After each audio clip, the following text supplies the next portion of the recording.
Hello. Firstly, before I start anything, can everybody hear me?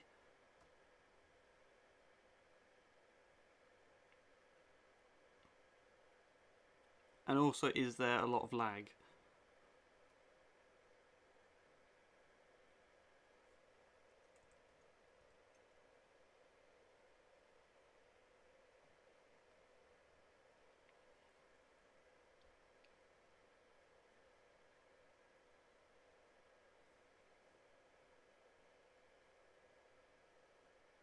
Can you hear me?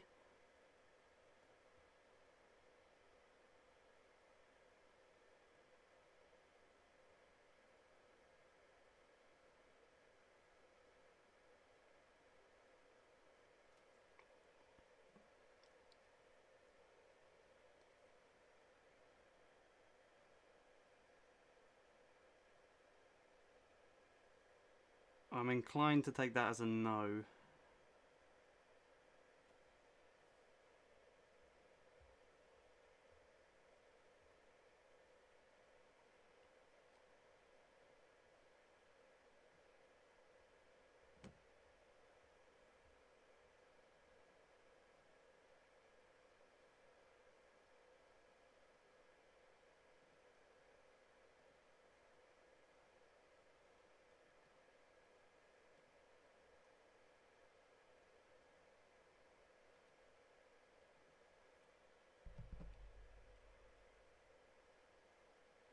Okay, now can people hear me? I think I've sorted my microphone.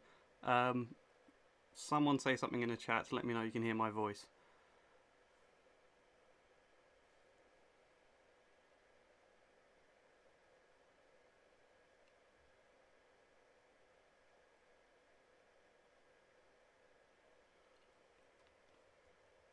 Does hello mean yes, you can hear my voice?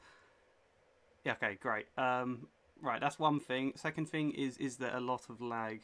My computer's saying I need to lower the bit rate really, but it doesn't let me do that while live on stream. So if at any point there is a lot of lag, let me know and I'll have to probably back out and edit this. I don't really know. I've never done this before. I don't know what I'm doing. So hello.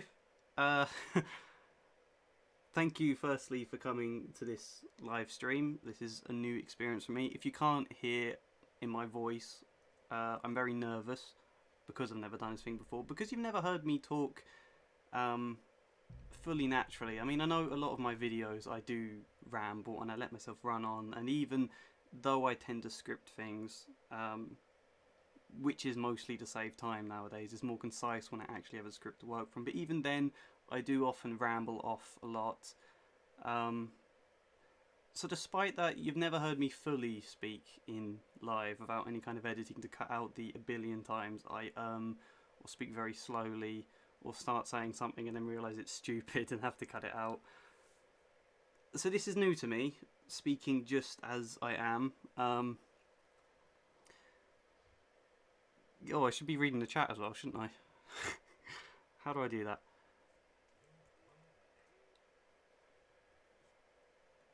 Oh, I can see it on here, yeah. You can all hear me fine. I'm very quiet, am I? Let me see if I can edit that.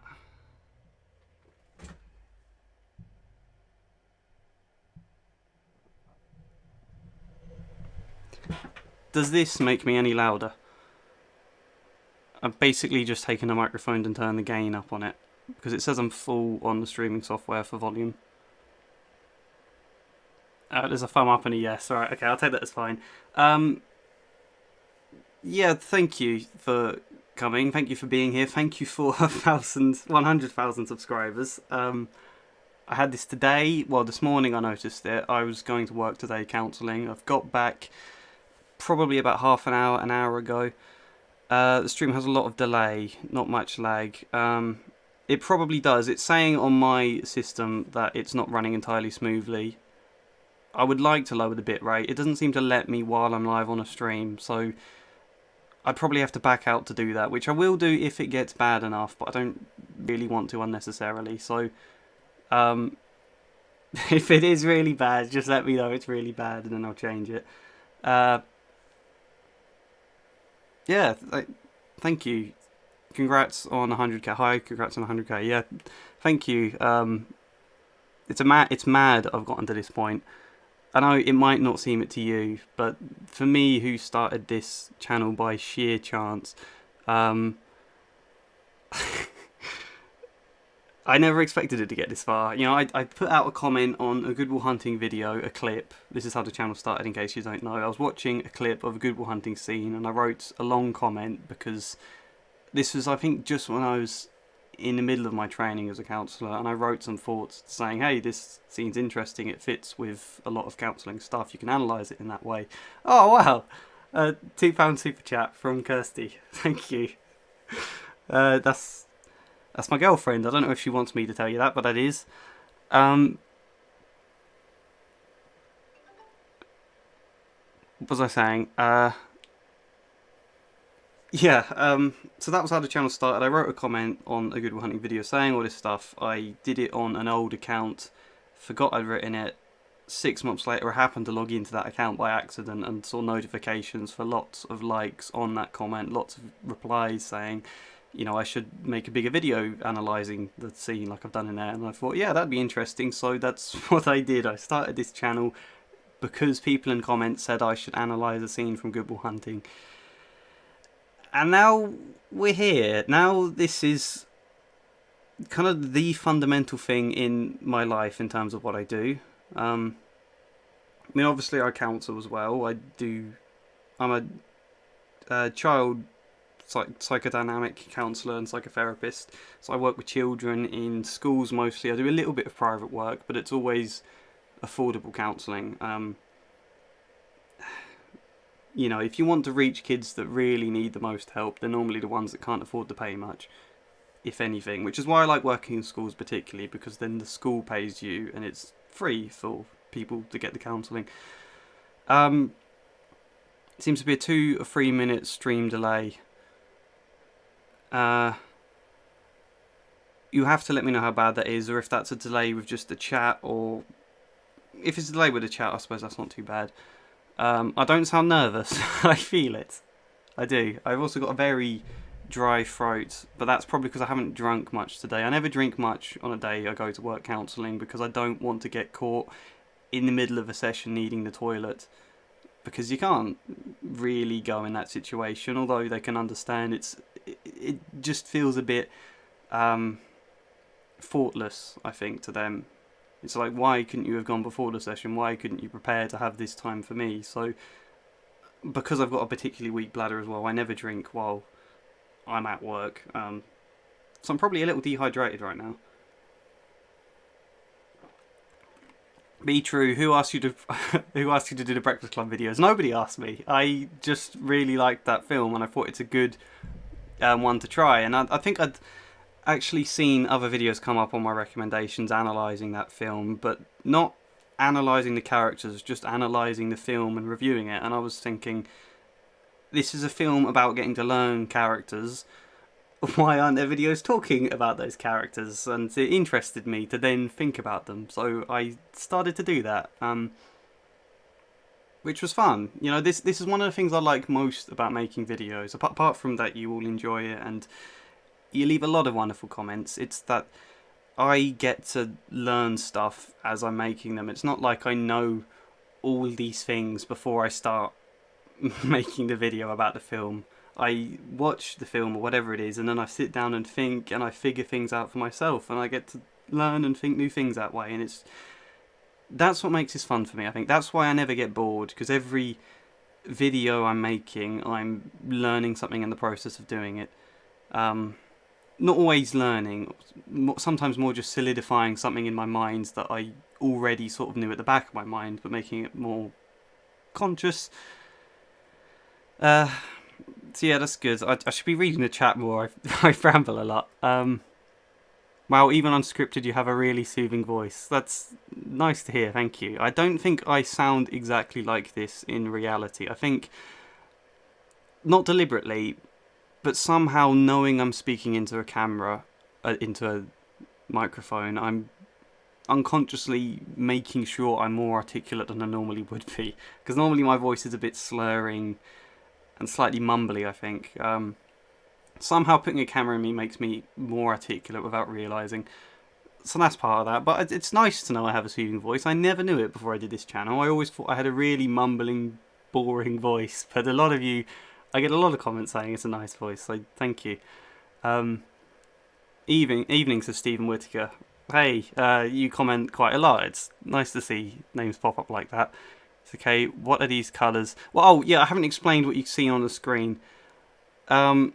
I thought, because I've never done this before, I'm going to go back and forth between just answering questions and things in the chat and trying to read them, which I've not done a great job of so far, and to give us something to do, because I wanted something to do. I felt too nervous to just trust myself to ramble on doing this for the first time, so I made a load of sticky notes on some random extension I found on Google Chrome, and I thought we could rank play therapy toys from most useful to least useful. It's a bit of an odd thing to do. I thought about doing some kind of ranking thing to do with films, but then I thought not all of you will have seen the films I might be ranking, or TV shows. I don't want to make a live stream too niche. What can I do that people don't need to know what it is in order to do? I thought something to do with therapy, so we're... I basically wrote a lot of different toys and things that I've used and materials and stuff in my time counselling children, and I thought I could just rank them from the most useful to the least useful, as I've found them to be, which is obviously just my opinion and my experiences, but it might be interesting. I'll read the chat again. Can you demonstrate some of these toys? You want me to use them? Get out a camera and play with toys. I hope that's not the point, because I don't have a camera. I've got the one on my laptop, but I covered it over with duct tape about 4 years ago, and now it doesn't work at all. Have I watched Cinema Therapy's video on Good Will Hunting, and if so, what did you think about their take? Yes, I did. I had to be informed about that video, because I hadn't heard of the channel, which is odd. Considering how big it is, it's a great channel. I don't watch much YouTube nowadays, which is... I shouldn't say that, but I don't really have the time.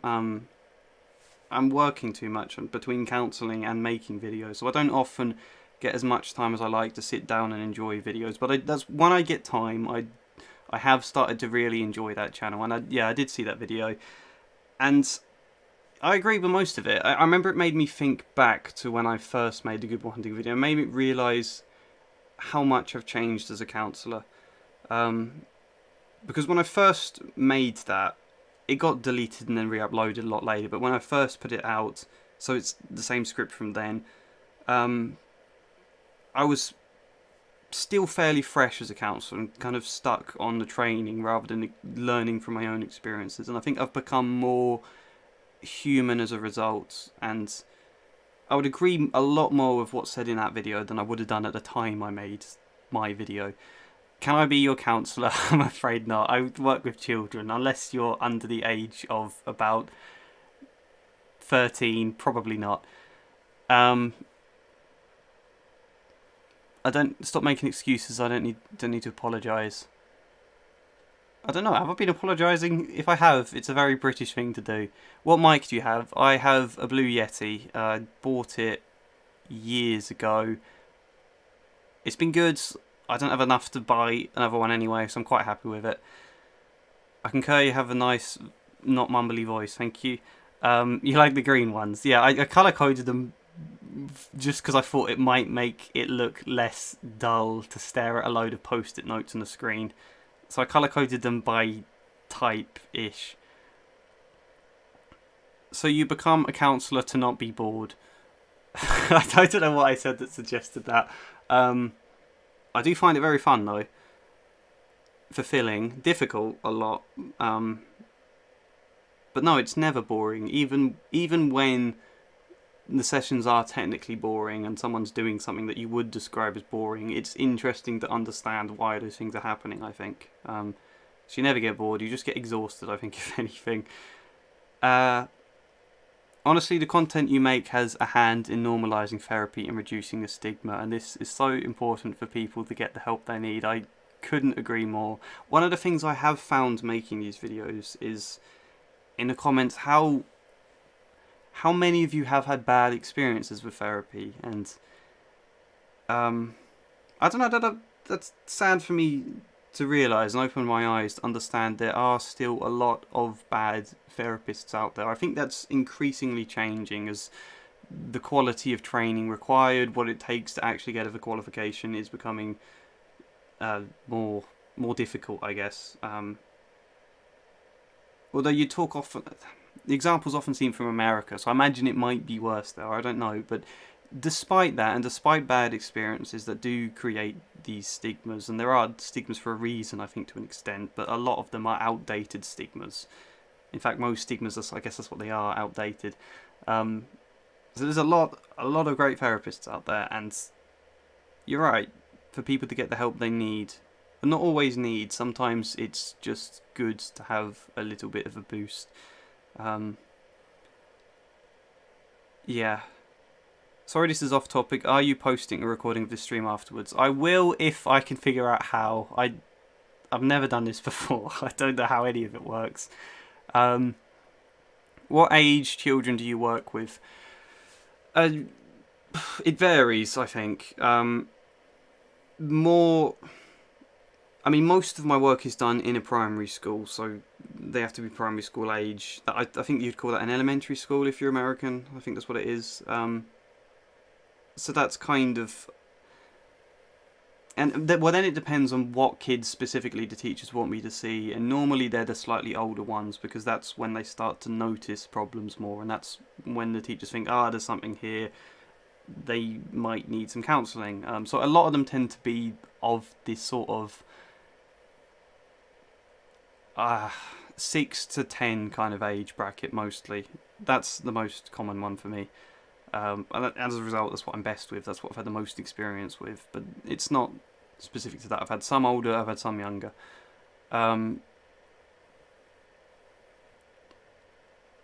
Stupid time zones, I'm at work. Yeah, you shouldn't be watching this then. If I can leave a recording, you'll be able to find it then. I really need a counsellor. Please send me a message. I wish I could. I do get a lot of email. Well, not a lot actually. I used to when I got more views on my videos, but a lot of messages asking me to counsel people. But to be honest, I'm skilled with children most. I'm also not experienced in doing any kind of counselling online. I don't think I would be the best person for you. That tends to be my answer in general. I know what I'm good at, and I don't want to overstretch myself and make a commitment to try and counsel in a situation where I might not be offering the best that you can get out there. So I kind of tend to stick to what I'm best at, and also it's about how much free time I have. Do you have any worries about pop psychology? How do you intend to avoid contributing to any misconceptions? Love your content. Asking because you're thoughtful. I don't know, because in a way I don't know what pop psychology means. Because I come into it knowing the stuff I've trained about psychology. I was never interested in psychology before then, which is odd. I was always very much a literature person. That was what I did my undergraduate in. I was into metaphor and creativity and all of that. So what I know about psychology is from training and everything that's come after that. Pop psychology,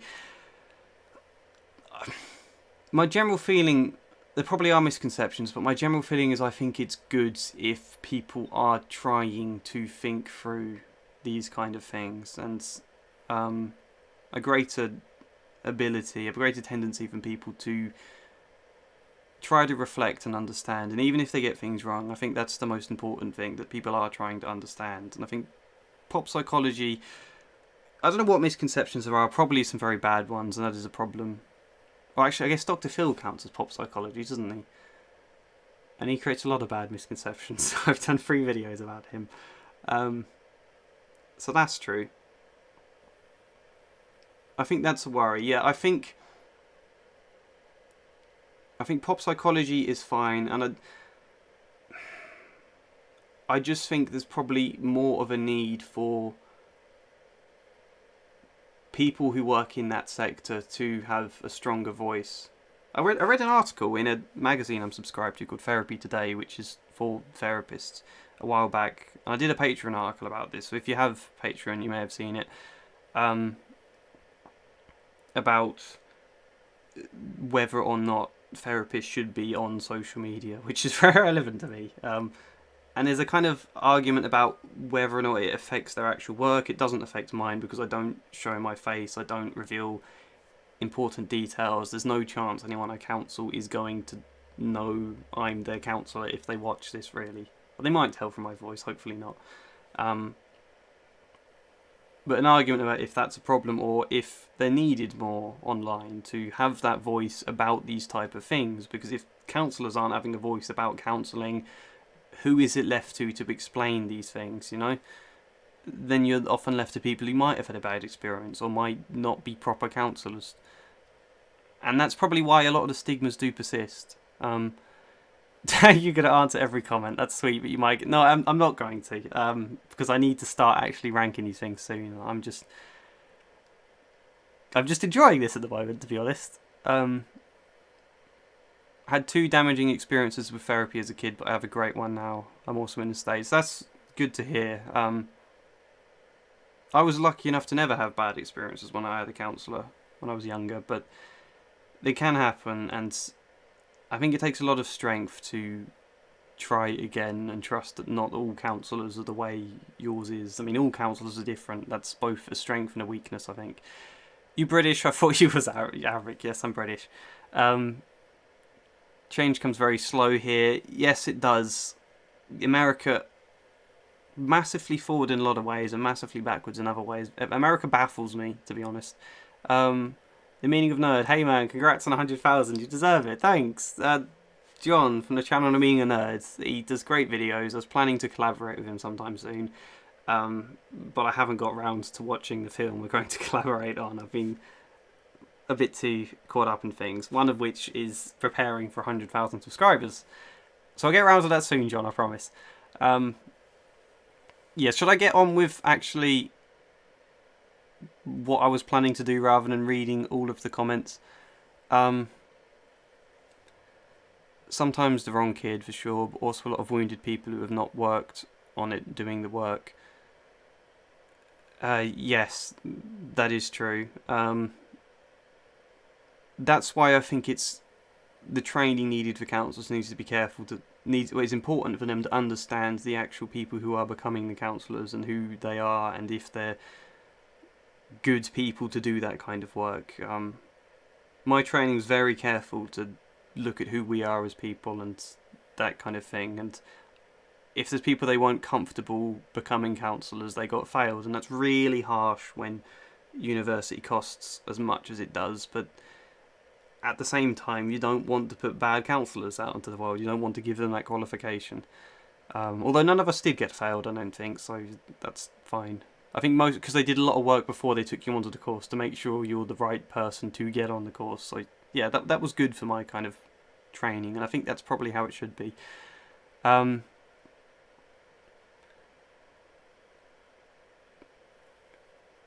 Thanks for the answer. Yep, I think it's something you've touched on with the Dr. Phil vids, but I think there's a wider one around people diagnosing celebrities. Congrats on 100,000. Yeah, diagnosing celebrities, that's an interesting one.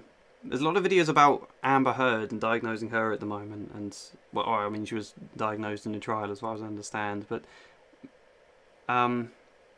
that's one thing I'm very careful to do. I did a video on Jimmy Savile, I guess that was different, but I don't really like the idea of analysing real living people.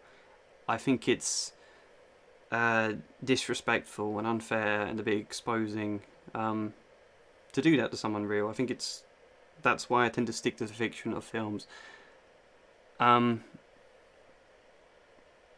Love your videos, man. How many Akira Kurosawa movies have you seen? I'd be very interested to hear your thoughts on the movie Akira. Goes into interesting topics on what it means to be alive. I've only ever seen Redbeard, which was recommended to me by the channel Art Detective, which I did a collaboration on. It was a great film, but I don't know. My girlfriend would tell you I've seen an embarrassingly low amount of films for someone who talks about films. I've not seen many Kubrick. I've not seen many Tarantino. I've not seen many Hitchcock. Anything like that. There's so many films I want to see that I haven't gotten around to, because I'm terrible at that. And I really should see more. But that also makes this interesting, because a lot of time when I make videos, I'm discovering things for the first time, and that's fun. Right, anyway, yeah, I keep, every time I'm about to start, I keep getting distracted. So let's actually look at the random coloured sticky notes I made on here. It makes me look like a very organised person doing this, but I'm horrendously disorganised. If you saw the desk I'm sitting at now, and just how cluttered it is with nonsense.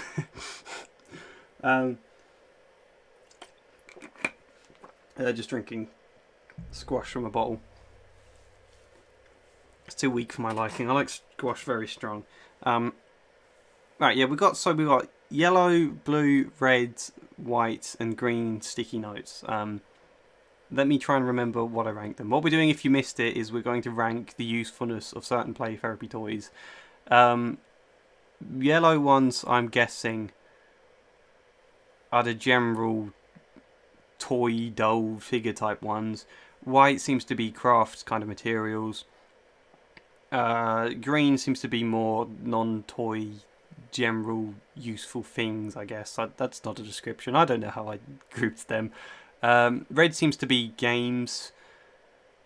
Blue seems to be kind of roleplay stuff, let's say. We're going to rank the usefulness of them. I don't really know how to do this. I don't really have much space to move things around. So I think what we do is firstly put them in blocks of goods, decent, bad kind of areas, and then once we do that, we'll start figuring them out and figuring out which ones are better than each other. That's probably the best way to do it. Is there a button I can press so I can see the chat while I'm on here? Yes, there is. I don't know if it's behind or delayed. I keep getting distracted reading the chat. Therapists are real life wizards. No, I wish. I'm growing a big beard. I guess that counts. I'm too young for it to make me look like a wizard, though. It's also not a long beard. My beard goes thick rather than long, which annoys me. I think it's okay to continue answering the questions in the chat. If they run out, you can do the ranking you prepared. Would you rather me answer questions then, and just read the chat, or would you like me to do this ranking mess? What do people think? I mean, I set this up more as a precaution because I was worried doing this for the first time I might not be comfortable enough to speak. But I've not shut up yet, so what would you rather me do?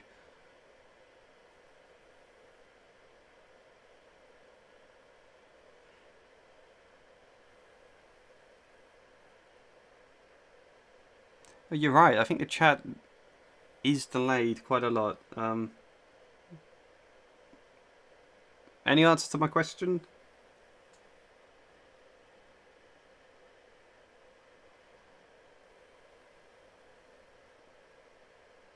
Oh, right. In case it is delayed a lot, I'll just give you a moment to answer if you'd rather me talk in the chat or do this ranking thing. In the meantime, yeah, let's read some other stuff in the chat. I'm going for a smoke. Like Will, you said you talk more than any other therapist about. I do. Not in sessions. I talk very little in sessions. Well, not very little, but I'm naturally a much, much better listener than I am a talker. I don't talk much at all. And I know this because when I record videos longer than an hour, by the end of them my throat is really sore. And that tells you how little I talk in the rest of my life. My throat isn't used to talking for an hour. So I'm naturally a listener, I think, rather than a talker. But doing this kind of thing has forced me to become a talker in these specific situations.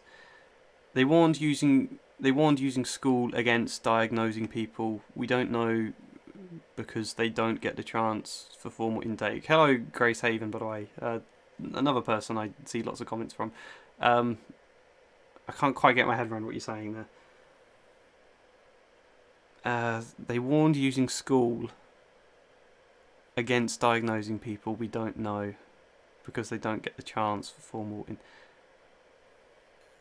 Okay, I still don't know if any of you want me to answer, just stick to answering the chat, or if you want me to rank the toys.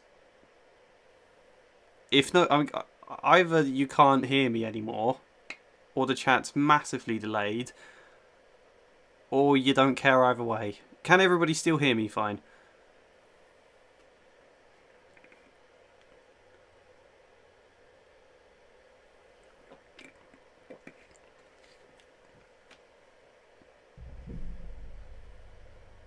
Can you all still hear me? Is everything still okay on that front?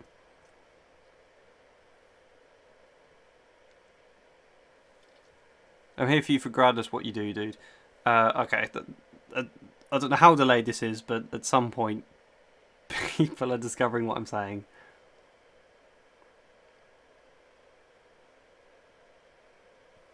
Oh wow, this is massively delayed. It was about 5 minutes ago I said about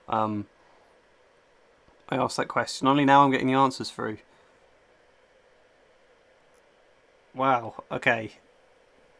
Whenever I do this again, assuming I do, I need to sort out the bit rate or whatever it is. I'll have to Google how this works to make sure that there isn't going to be delays like there is now, because that's a massive delay. As long as what I'm saying isn't lagging though, as long as it's just the chat that's behind, as long as the video isn't choppy and all over the place and you can understand me, I guess we can work with this. Comments have allowed down, so perhaps go for the planned content. Okay. I really love your analysis on Mr. Rogers on understanding the different reasons people look for faults in others. Happy over... Yeah, thank you. That was a video I enjoyed making too. I always enjoy it when people like the very niche rambling ones I do. I liked that video. It annoyed a lot of people. I think they misunderstood that I was kind of playing devil's advocate to make a point in it. But, yeah, thank you. I really liked that film too. Since discovering more about Mr. Rogers, I realise Tom Hanks' performance of Mr. Rogers in that film isn't very accurate at all. And he makes Mr. Rogers appear slightly more creepy than he really is. But I think they also needed that narratively to make the character of Vogel, I think that's what he was called, feel that uncertainty about this person. Is he really as good as he is? Is he darker? Is he hiding something? I think they needed that kind of ambivalence. Asking as a psychology student, what type of training do you have? As in, what therapy approach is closest to what you do? Much love. Another person I see lots of comments for. You wrote a nice one earlier today on the poetry video. I haven't replied to them yet because I make sure when I go through... I stop... I devote a certain set hour to respond to all the comments rather than doing them when I see them. Yeah, you wrote a very nice comment. I've forgotten what it said. But in answer to your question, psychodynamic is my basic training. I've branched out a bit since then. Psychodynamic and psychotherapy, I guess it was. But yeah, that's that. Here's the timestamp so we can see how long the delay is. 7:28. Wow. Where is it at now? You'll have to tell me. It's going to be a massive delay. Alright, let's start this then, shall we? And we'll just accept that I'm getting comments a lot later than they're sent. Right. Ranking. I'm just going to dive into the middle and start with Tent Hideaway. And I'm going to put that over here, which is going to be the bad section. I know there's more space to the right, but that's covered up by the chat on my screen, so I can't see anything if I move this further. A Tent/Hideaway. It's not been great. I've got one in a room I use at the moment, and the problem is I think they could be brilliant. I think it's good to have a physical space where a kid can disappear and feel that sense of aloneness, and you can do a lot of games between not seeing them and finding them and hidden. And I actually read an article, a therapy article not too long ago about the useful symbolic power of the game hide and seek, and how that can often be used in sessions, and an idea of feeling exposed and hidden, whether it's safe, whether you don't want to be found. I think in sexual abuse situations particularly, that can be an important symbol to explore. So there's a great potential for a tent/hideaway to be good. The difficulty, the reason I'm putting it in bad is because the one I have isn't big enough, and I can only judge this based on my experiences. You're gonna have to accept that a lot of these things I'm criticising doesn't mean they're generally bad, just that my experience hasn't been very useful. It's too small. It says it's for people of that age, of kind of 11, 12, 10, 8, I don't know. And they can fit in it, obviously, but because it is quite small, they don't really bother to. It's kind of just there as scenery in the room. There's not enough space for both of us to sit in it, example. It could just about fit them, but they wouldn't really be that hidden. So either you have to splash out on an expensive one, or it's not worth it. So I'm going to put that there. Emergency vehicles, a very good one. You need lots of games where there can be ambulances, police cars. Police cars is used a lot. I've played a lot of games with kids with cars on the floor and cop cars trying to stop them. Ambulances obviously are very good for a sense. There's something symbolic about ambulances, I think, about caring for those who feel vulnerable, which is an important symbol. I don't know what I'm trying to say there, so I'm going to move on. It's a useful thing in that sense, so I'm going to put it in the middle. It can be particularly useful if you've had, I don't know, a kid who's experienced some trauma to do with a car crash. Then it would be particularly useful, I think. Or a parent who's been arrested, something like that. Those vehicles can be important for that, but they're also a symbol of, I guess emergency vehicles kind of represent the government, not the government, but that part of the state that's supposed to care for the individual. Supposed to care.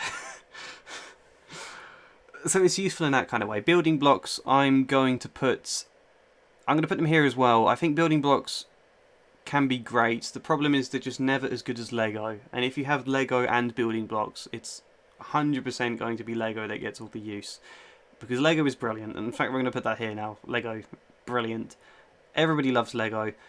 One of the good things about Lego as well is you want toys that kids are already familiar with. Toys where when they first come to the room they can say, I have this at home. That immediately makes the idea of coming here much more familiar. There's something they know. Not everything is strange. So it's great for that. Every kid pretty much everywhere has experienced Lego. The hideaway, Stephen Whittaker, the hideaway is similar to a confession box psychologically. Yeah, I suppose it is in a way. It could be used like that. There's another interesting point about it. Okay, there's not too much to say, I guess, if there's comments about that now. I'm wondering perhaps if the chat is on slow mode. It isn't. Well, at least I don't think it was. I can't see how to edit that now, or check. But I think I made sure not to click that. I'll go back to this. So yeah, your Lego is brilliant. You get to construct proper things. Building bases is a wonderful symbol, I think. Lots of ideas about children needing big defences and building them up high and making it impossible to break through. And then either the terror of playing out these defences being absolutely destroyed and crumbled and how horrible that is, or things trying to get in and these defences needing to be so good that everything just gets obliterated by endless turrets and towers and walls that are described as invincible in some kind of way. It can be great for that. That's one good example. And that's also a great symbol for the idea of reaching them. And what if a day can come where this massive, highly defended fortress, what if you can have a little door, a little entrance in, so someone can come in and say hello, so I can reach the heart, kind of thing. What if you can have a slight opening? What if your defences don't always need to be there? They're there for a reason. I don't like it when people say defences like it's a bad thing, like you need to break them down. People tend to have defences for a very good reason. They're not ready for the overwhelmingness of the vulnerability they'd feel without those defences. They're there for a reason, but slowly, you know, what if we can start with a little door? What if there can be a slight way in? Maybe if we do that and you discover actually it's not the end of the world, it's not horrible to have a little door, maybe then more openness can follow. That's one very specific example about how Lego can be good, but it's also just great building, destroying things, lots of different Lego people and cars. One of the difficulties with Lego, which does tempt me to move it over here, is that unless you have a really good space in the room where you can store whatever they build, without that you have to dismantle everything at the end of the session and put it back in the box so that whoever you see next can use those blocks. And that's difficult, you know, when kids make something they're really proud of, they don't want to destroy it, they want you to keep it, and that's symbolic in itself. Can you hold on to this thing I've made? Is it important enough for you to protect? And destroying it in a way can be good. It's a way of processing, you know, sometimes things can't be protected, sometimes things can't be destroyed. That doesn't mean I don't care. It doesn't mean I don't protect. Well, not exactly that. That's not really what I mean. But it can be good to explore the negative things. But also on the positive sides, if you have a space, you can store them, some lock cupboard, or you can each give them a different base plate to use, and they can store their creations. That's the ideal, but it's not always affordable. I've counselled in a lot of rooms where there's literally been nothing in them. Like, for example, in schools I've been given what's one of the dedicated safe rooms to do my counselling in. And because it's a safe room, there's nothing in there that kids can throw and kick about. So when I use it for specific times, I have to bring everything in, like tables and chairs. Basically find them from other parts of the school when they're not needed and drag them in at the start of the day. That was difficult, but as a result there wasn't a cupboard I could store anything in there. So I couldn't have done that then, but I can do it where I am now. Let's carry on. I'm taking a long time. I'll also look at the chat. That's another thing I'm supposed to do. Superhero cars are good. Yeah, that's another great one, actually. I don't have any of them. That's a brilliant point. Superheroes in general, when we get to action figures, superheroes are good ones. By the way, I can't read any of the stuff on screen. Anyone else have 144p image? I hope not. No, the chat isn't on slow mode. I have the same issue with slow res. I don't know how to fix that. I hope in the recorded version of this it runs fine. Let's carry on. School buses are good. Do I want to put it that high? I did put emergency. Yeah, I'm going to put this with emergency vehicles, I guess. They're kind of good for a similar reason. The idea of, particularly when you work in a school, taking things to school, taking kids to school, taking them away from school back home. You can do a lot of games with that journey.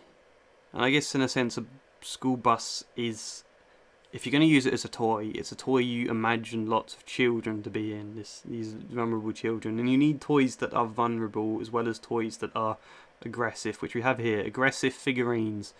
I've never called anything figurines, I don't know why I wrote that. These can go in brilliant. You need lots of them. I don't know. Sharks, crocodiles, dragons, general monsters, superhero villains or supervillains,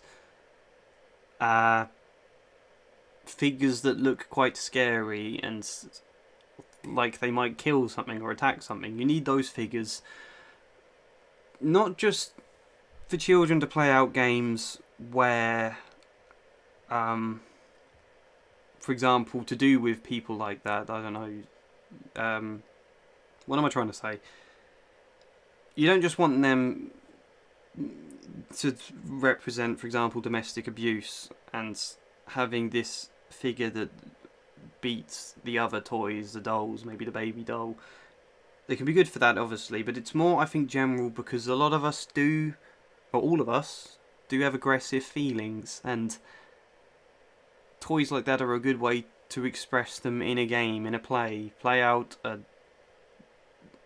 narrative where a lot of aggression gets shown through this figure. And that's one of the good things about play therapy. A lot of the things you wouldn't be comfortable to talk about, you wouldn't be comfortable to show ordinarily, you get to do through the toys. And you can imagine they play out, this character is an aggressive character. It doesn't feel like me being aggressive, but I'm still putting a lot of those feelings I have into this toy for the sake of a game. It feels a lot safer, a lot easier for children to do it that way. So that's going there. Let's carry on. Dollhouse. This needs to be up in Brilliant too. Very expensive, unless you get a less good one. Very important. My dollhouse isn't great actually, because I got one. I deliberately wanted one that you could pull it apart and take apart the roof and things like that, because I thought that might make it more interesting. I also wanted one that I could easily replace if it got damaged, which turned out to be quite useful. I think partly because it is such a small, kind of flimsy, made of plastic, thin plastic, that makes it likely to be broken, but it also makes it easy to replace. And there's something very interesting about a game of a child kicking down a house, perhaps their own house, and what that might suggest. Which again, another example, getting to show aggression. There's a lot of things I think children do in play therapy that, if you're working in a school, for example, if a teacher for some reason saw them, which can happen, for example, sometimes after a session, a teacher, despite there being a very clear sign on a door that says "Do not disturb, session in progress" or something like that, they might come in, or you might have just finished and they see, oh, they're finished, I can come in, and they might just walk in right at the end of the session and see a massive load of mess and a kicked over dollhouse, paint everywhere, glue, glitter, water, whatever it is, massive mess, and they think, oh my god, what has he been letting these children do in here? Does he have no control over them? Is he just terrible with children? And it's no, they need to be a bit chaotic. That's an important expression, I think. A bit of the hurricane they might feel inside. Let that out. That's how you get to work with it. That's how you get to help them think about it. That's how they just generally get to express it. They might not feel safe enough to show their hurricane in ordinary life situations, particularly with children that might be very anxious, that might always be worried about other people's feelings, not wanting to upset anyone, might always feel guilty about the way they feel. Those kind of children are very unlikely to show their aggressive feelings, even when they're important and even when they need to be worked through. They might just keep them in, bottle everything up until some moment they explode, and then go back to bottling everything again. So if you can create a safe space for them to be aggressive in a way that's not harmful, but they don't need to completely explode, but they can just put a little bit of aggression into something fun, like making a massive mess, then you can start to help them work with those feelings, start to help them not feel shame about the sides of them that are aggressive. And I think generally in those sort of situations with children like that, there's a point where you're kind of wanting them to show their anger in a session, and when they do, you feel good about it. It's difficult, but you're feeling good. We need to see this, we need to work with it. And sometimes those kind of kids get worse as a parent might see it. Their behaviour gets worse. They suddenly become angry and getting into trouble and things at school. And they start to feel, oh, maybe this counsellor is making things worse. Maybe it's not a good idea. Maybe you should take them away. Which is specifically why it's very good to have some contact with parents and help them understand, no, they're not getting worse. They're just finding a voice for their difficult feelings. Next step will be helping them to channel them in a healthier way and helping them to process them and get some handle on them, but they need to start by showing them, you know. So that can be good for that kind of reason. That's also probably why things like glue, paint, wherever that is, can be good for making a mess. That's important. Superheroes, they're going straight up in here. They're really good. Children love superheroes. They're a great idea of the wish to be strong, I think. The wish to be able to protect others, to be a hero, to be able to handle things well, where you're always tough, nothing defeats you, and that kind of thing, I think. Also, again, they're useful because children tend to be familiar with superheroes, and it makes them go, oh, I love this character from whatever, Marvel or DC. That makes the room more familiar when they first come. I'm starting to lose my voice a little bit. I don't know if you can hear that. I'm going to read the chat a little again, by the way. You can photograph Lego. Yeah, that's another great thing you can do. I forgot to say that. That's if you have to dismantle it and break them up. The great thing you can always do is take a picture of it and store that picture in their box of things they've made. You always have a box for the children's drawings, for whatever it is, and they always store it, a safe container they can trust there. That's an example of being able to hold on to protect things. This is your container.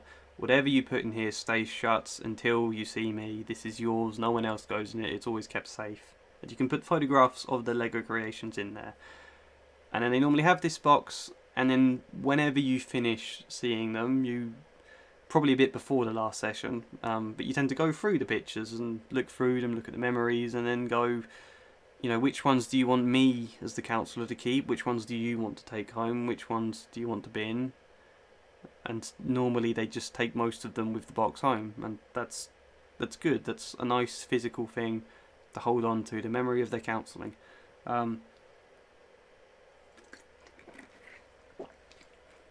Legos are really brilliant. I forget Americans call them Legos, where in Britain we call it Lego.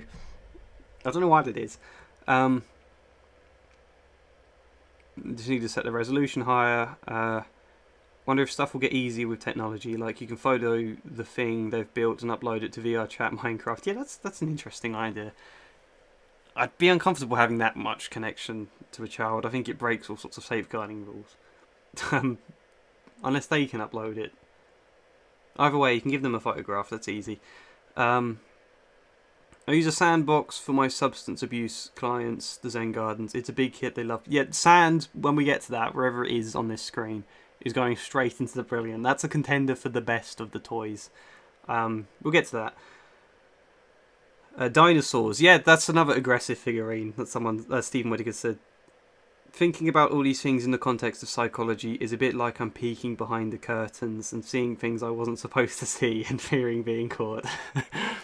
I mean, yeah, this kind of stuff is interesting, I guess, from a position of someone who might not know about therapy, or maybe is a client of therapy but not a therapist, and it does make you think oddly about that. That's what it felt like a bit for me when I started my training. Coming into that training, only having experienced being counselled myself, having done no psychology training in the past, going straight into it and going, wow, this is a new world. In the US, rage rooms are getting popular for adults to break stuff and express their anger in a contained space. It's pretty interesting. I didn't know that was a thing for adults. That's quite interesting. I mean, when it comes to expressing aggression, which we all do, I mean, yeah, myself, one of the things I've always wanted to do, and I'd have to be really rich to be able to ever afford to do it, is to have a greenhouse and just smash every window by throwing rocks at it. I'd love to do that. It would be so much fun. But I'd probably never be able to. That's my dream in life, to smash a greenhouse.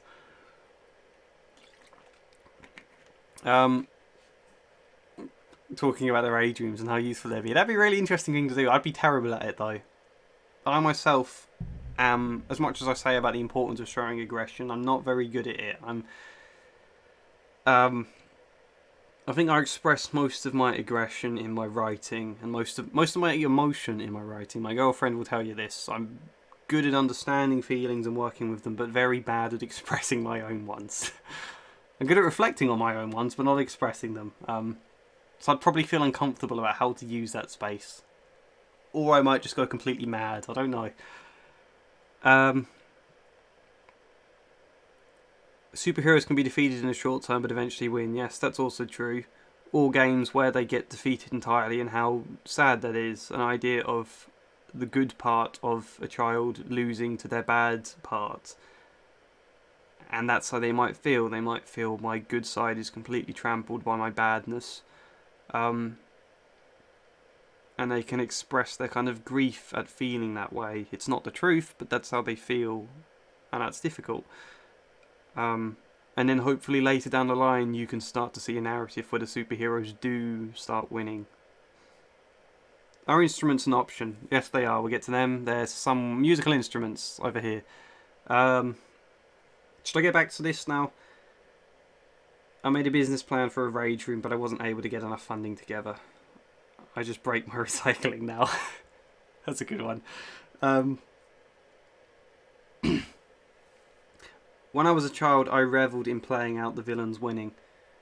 Yeah, it's funny how much patterns you get to certain narratives that children may show over and over again, and there's normally a reason for that. The reason I gave a second ago might not be the reason. There's lots of reasons for that narrative, but there probably is one, and it's a way of you as a child trying to process whatever feeling it is you have.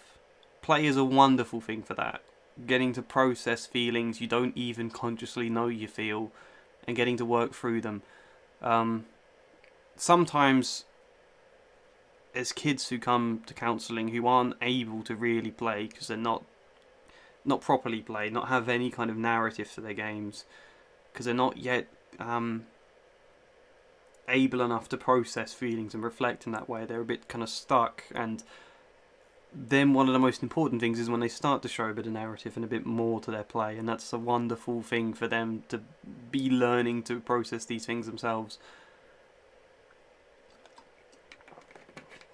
I'm drinking a lot of squash now because I'm not used to talking this much. It's been, I don't know, it must have been about an hour now I've been doing this. Puppets. Should I put them in the middle or the best? Yeah, we'll put them in the best. I think they're good because you need them as well as ordinary kind of figures and toys. You need a variety in the same way. Some dinosaur puppets or shark or monster aggressive ones. Some vulnerable ones, like a bunny or something like that. And some other ones. Monkeys, that's a good one. A mischievous kind of character, what that can be, that kind of thing. So you need lots of different puppets in that way. Normally I tend to use animal puppets, I think, because human ones can look... There's a tendency for human animals, and I think human soft toys as well, to look a little bit disturbing. So I just stick to animal ones, but a good variety of characters in the same way. Puppets are good because they're more clearly foretelling stories, I think, so you then get more narrative through them. Sometimes you end up doing puppet shows to the client, and that's an interesting experience because then you might get to show things and express things you know they might feel but aren't able to express, and enter them into the room that way, although you've got to be careful doing that. You don't want to be too much. They can be good. Well, when you're doing that, what you want is also the child to be engaged and play a part in the puppet show if they're watching, and for them to say, no, this needs to happen, this is the narrative I want, or talking to them You do a lot of that, getting them involved in it. So they can be great for that. I think sometimes a bit of distance is the best way a child feels most comfortable opening up. You know, like sometimes there's certain things they wouldn't say or feel comfortable saying unless you're not looking at them or they're not looking at you, unless there's a bit of a barrier. Sometimes, like, whatever games in the room means they end up behind a table, when then they say something when they can't see you and they feel a bit of that distance. So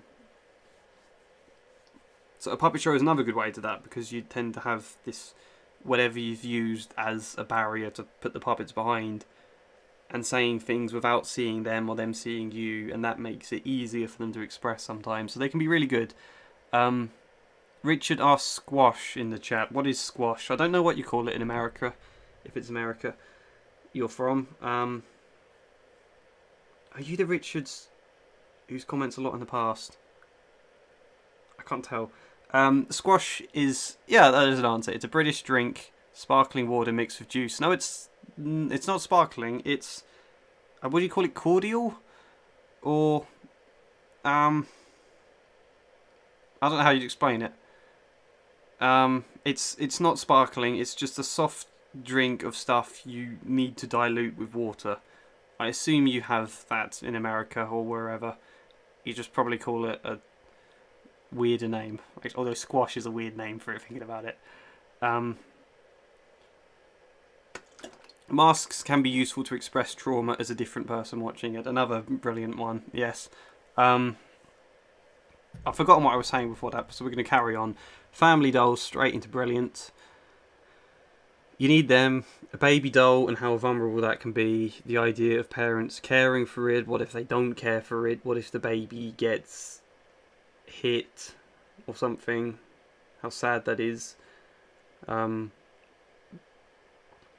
Grandparent dolls. The thing you definitely need with that is, it's difficult to buy dolls that aren't white, I find, to get a whole family of dolls. And you tend to want dolls that are the same brand as the other dolls you have, and so you need a great variety. You know, you don't just want white dolls. That's not a great thing. And it's oddly difficult to buy them, or was when I first bought mine. I don't know if it is now. But yeah, they're obviously brilliant. In the same way you need a dollhouse. A house is another good thing, I think, in that sense, of what different rooms might represent. The idea of I think there was a chapter in the Katie series, if any of you watched that, where she played a bit of a dollhouse and played out burning the whole thing down and what that might suggest, you know. That kind of thing. And family in the same way. Family dolls are always really good. I think boys tend to be less keen to use them because I guess they see them as girly or something like that. That can happen, but normally they still do at some point. Hot Wheels is going straight into here. This is the thing I think with buying toy cars. Brilliant things to use, but they have to buy Hot Wheels. The amount of times I've seen kids where they look at the cars and go, is this a Hot Wheels? And they turn it upside down to see if they can read Hot Wheels. And if it is, they're happy. If it's not, somehow that's a great crime on my part to not have actual Hot Wheels. So disappointing for them. So I always get Hot Wheels. And I always have a play mat for the same reason, for moving cars around the floor, getting to have races, things winning, things being out of control driving. That's another good thing you can do with driving. The idea of being out of control, the car steering off and crashing and being hurt and then needing the ambulance to come in. What that kind of narrative might be expressing. General animals. I guess this just goes with figurines as a whole. In the same way you need family dolls, you need aggressive ones, you need puppets. Like, I don't know, you might not need puppets, but I've always had them. That's too general a thing to specifically rank, isn't it? General animals. I don't know where I'd put that. I mean, it partly comes under the aggressive figurines one. It's really good. That's all I'm going to say on it. Army soldiers, straight up here. Another thing, particularly boys seem to love playing with. It's very rare I've had girls play with army soldiers. It does happen, but never as much.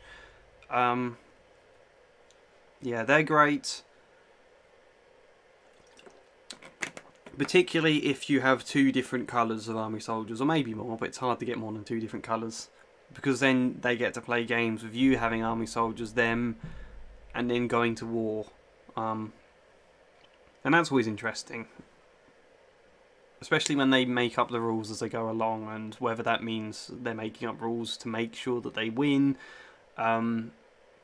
Sometimes then feeling guilty that they're winning, so suddenly making up rules to make sure you're not losing, and then you end up drawing maybe, or they perhaps obliterate you, and all your army soldiers are completely helpless, and them having total power over them, and what that might be expressing in those kind of games.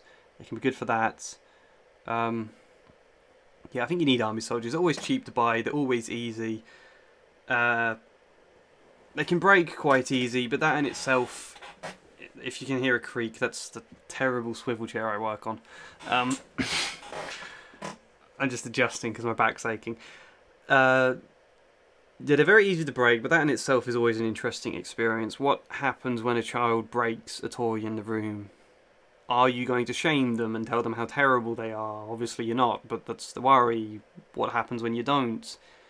The best thing is when it's a toy that they can help, or you can work together to repair, and what that might symbolise. But you're not always able to do it with toys. But that's an interesting thing. Generally, when a toy gets broken, generally I don't replace it exactly. I keep the broken one there. Or maybe I get another one as well, but keep the broken one, because it depends on the circumstance. I guess keeping that one might be very shaming and be like, remember you broke this thing. It might feel like that, a permanent reminder of the bad thing they did. Even though it's not bad. I'm never bothered when a thing breaks. It happens, you know. So it could feel like that. It could also be useful to remember the sadness of this thing got broken. We don't just want to ignore it. We don't want to pretend it never happened. We need to have it there and feel sad about it. And what's that like? What was it like breaking a thing and that going wrong and feeling like you break everything? How is that? So it's useful for that too. I'm going to read a few more comments. The lack of diversity in dolls is disappointing. What about bunny doll families? Yeah, that's a good point actually. Bunny doll families or Sylvanian families and things like that. I have them in one of the therapy rooms I use, but I share that with another few counsellors, so a lot of them are toys they've supplied. I don't know why I've never thought of that in rooms I just use in school, having bunny ones to have the families. It's a good point, because it's easier to get diversity that way. Yeah. It's not oversight on my part. Strange how even at that age we look for something to be the real thing with the real badge and not so much quality or suitability. I guess that's about the Hot Wheels, yeah. It is, but I guess it's also familiarity. You're used to Hot Wheels, that's the thing you see as goods. You want more of that one, rather than something strange. I guess that's also part of it. Shall I go back to doing this again? Oh my god, are you really British? I thought it was just a silly voice you did in your video. Yeah, silly voice. Possibly. I don't know. I might offend a lot of you by saying this, but I think generally American accents are one of the least appealing accents out there. I don't know why. I mean, some of them are really nice, to be fair. Some of them are. There's just much more attractive sounding accents, I think. I don't find British ones attractive at all. I mean, like, they're British to you because you're not from Britain. To me, there's lots of different accents in Britain. And that's why I see them. Some of them are great, some of them aren't. I'm going to carry on. Playmat. I'm tempted to put it in really good. I think I'm going to put it in the middle, because I've got lots piling up in the good. There's only one in the bad. Playmats are useful for playing out cars on, sometimes for doing things with army soldiers. I guess I'm putting it there because there's not much to the actual playmat itself you can do with the play. It's more just a background kind of toy. It's good to have. It makes the room look more appealing to a child, but there's a limit to what you can do with it, I guess. Doctor's kit is up here, unquestionably. The idea of healing. Obviously, that's important in therapy. And them healing you, I think, is a really good one. Kids getting to play out scenarios where, you know, maybe they're not the bad person all the time. What if they're not the villain that destroys everything? What if I get to heal things? I did the video analysing Sid from Toy Story, didn't I? And I found that a fascinating example of how what he does is seen as really destructive, and yet on another side he is being the Doctor and exploring that idea of repairing things. What if the stuff that goes wrong and it gets destroyed, what if I can fix it? What if I can heal these problems? It's a wonderful thing in that way. You do lots of games, it's a very common thing, games with children being the Doctor and healing you from some sickness, or it's always interesting, the sadness of being sick, being ill, what that means. What if they've lost a family member? What that might express in that way. Imagining if they could heal them, if I could just have healed this person, you know. Sorry, I was getting distracted by a comment there. I wasn't laughing at the idea of that. I find southern accents on women really attractive. I kind of do as well, to be fair. Although, as someone who's never been to America, the South gets associated with the very worst stigmas of Texas in my brain. That's unfair. Yeah, I'm going to carry on. Colouring in books. I've never used them enough to accurately judge, so I think I just have to put that in the middle, or maybe in the... It's unfair of me to put it here. No, because the few times I've used them, they've been really good. They're a way, like I said earlier, when kids aren't or don't feel comfortable just talking face to face about things. Sometimes they do it behind the barrier of a puppet thing, or behind a table, or sitting in different places. That's where a tent hideaway could be really good for that kind of thing. And it's why when you set up chairs, you never have them directly facing each other. It feels too intense. They'll feel less comfortable expressing things that way. Colouring in books are good because it's a thing you can do while having a conversation, where the conversation isn't too intense because you're both focused on colouring in things. Normally both of you. Sometimes it's just them who does the colouring. Sometimes I join in by doing my own one. Your hands would get in the way too much if you're colouring in the same thing. So it's really good for that, I think. But I'm putting it there because I've not had enough experience with doing them, which is unfair. Therapy books. I'm very tempted to put this here, but I'm going to put it here because... The reason I might put it there is because whilst you have them in the room, or some of the rooms I've used... like when I've worked in those safe rooms, I'm not always able to have all the stuff, even if I own it, to bring it in every day and then take it away at the end of the day again. So you can't really have a big bookshelf, although you can bring some in. But the reason I might not say yes to them is because children might not always be bothered to look at a book. They come in a room, they want to play, they don't want to sit down and read. You might have them there, they don't often show much interest in them. Unless I was to draw their attention to a specific one, maybe I was to get it out and say we can read today. But I don't really tend to do that thing much because I like them to lead. They're the ones that have the feelings, they know what they want to express. You could just subtly put it out on the table, this specific book, but something about that... Although I don't think it is, in my mind, something about that would feel quite exposing. If I put this book here, it's like saying, this is you. That doesn't feel fair. Therapy books, I haven't explained them. The ones I know best are written by Margot Sunderland. Sutherland? Sunderland? I don't know. Simple children's picture books, but explain us or work through a specific kind of feeling. Like, there's one, I forget what it's called now, The Day Something Went Out to Sea and Never Came Back, and it's a story about grief for children to understand their feelings if they've lost someone that died.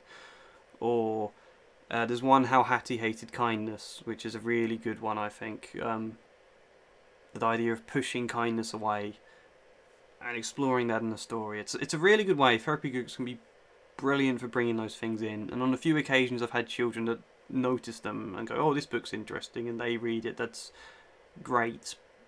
But it very rarely happens. So I'm putting it there because I haven't put enough in that category. Toy phones could go here. Could go here. I'm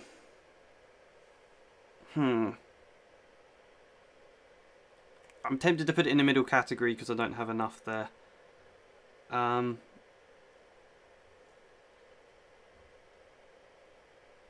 Yeah. I'm going to put it there because I don't have enough in that category. That's not a good reason to put things there. That's not how ranking works.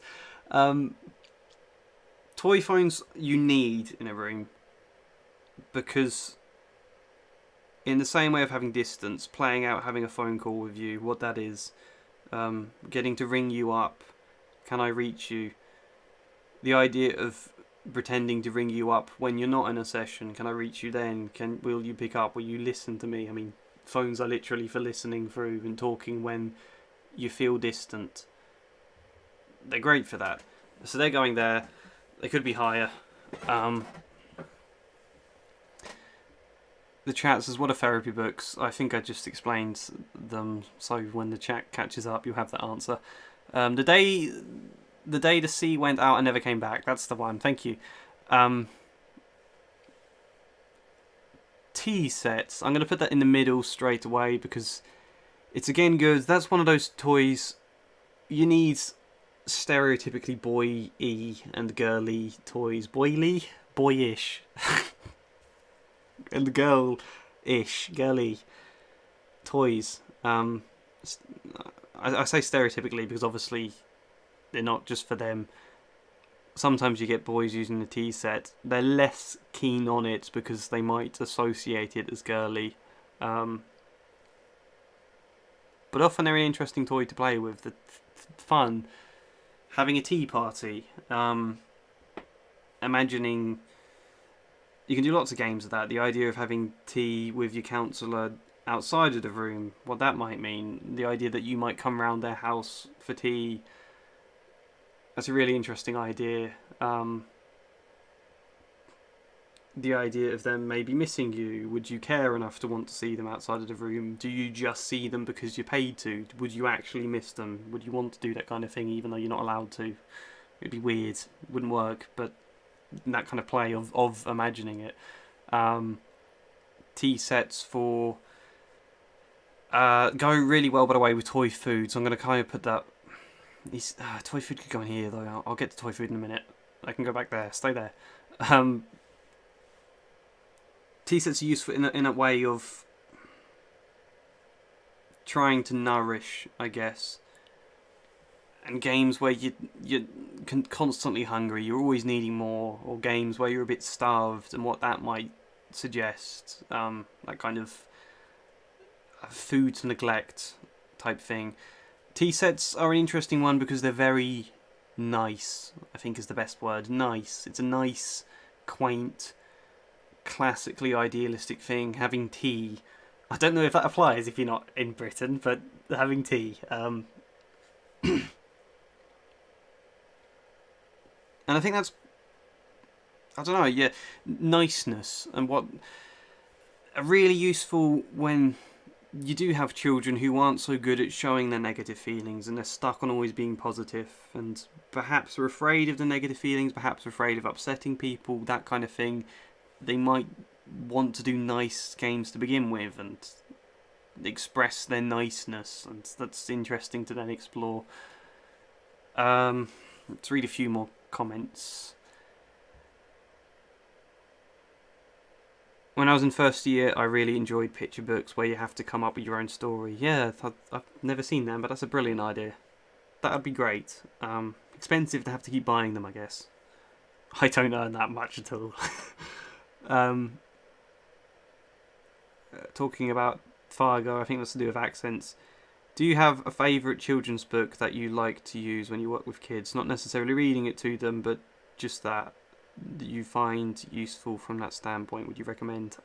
Probably How Hattie Hated Kindness. That's the one I've used the most. My therapy books are very limited.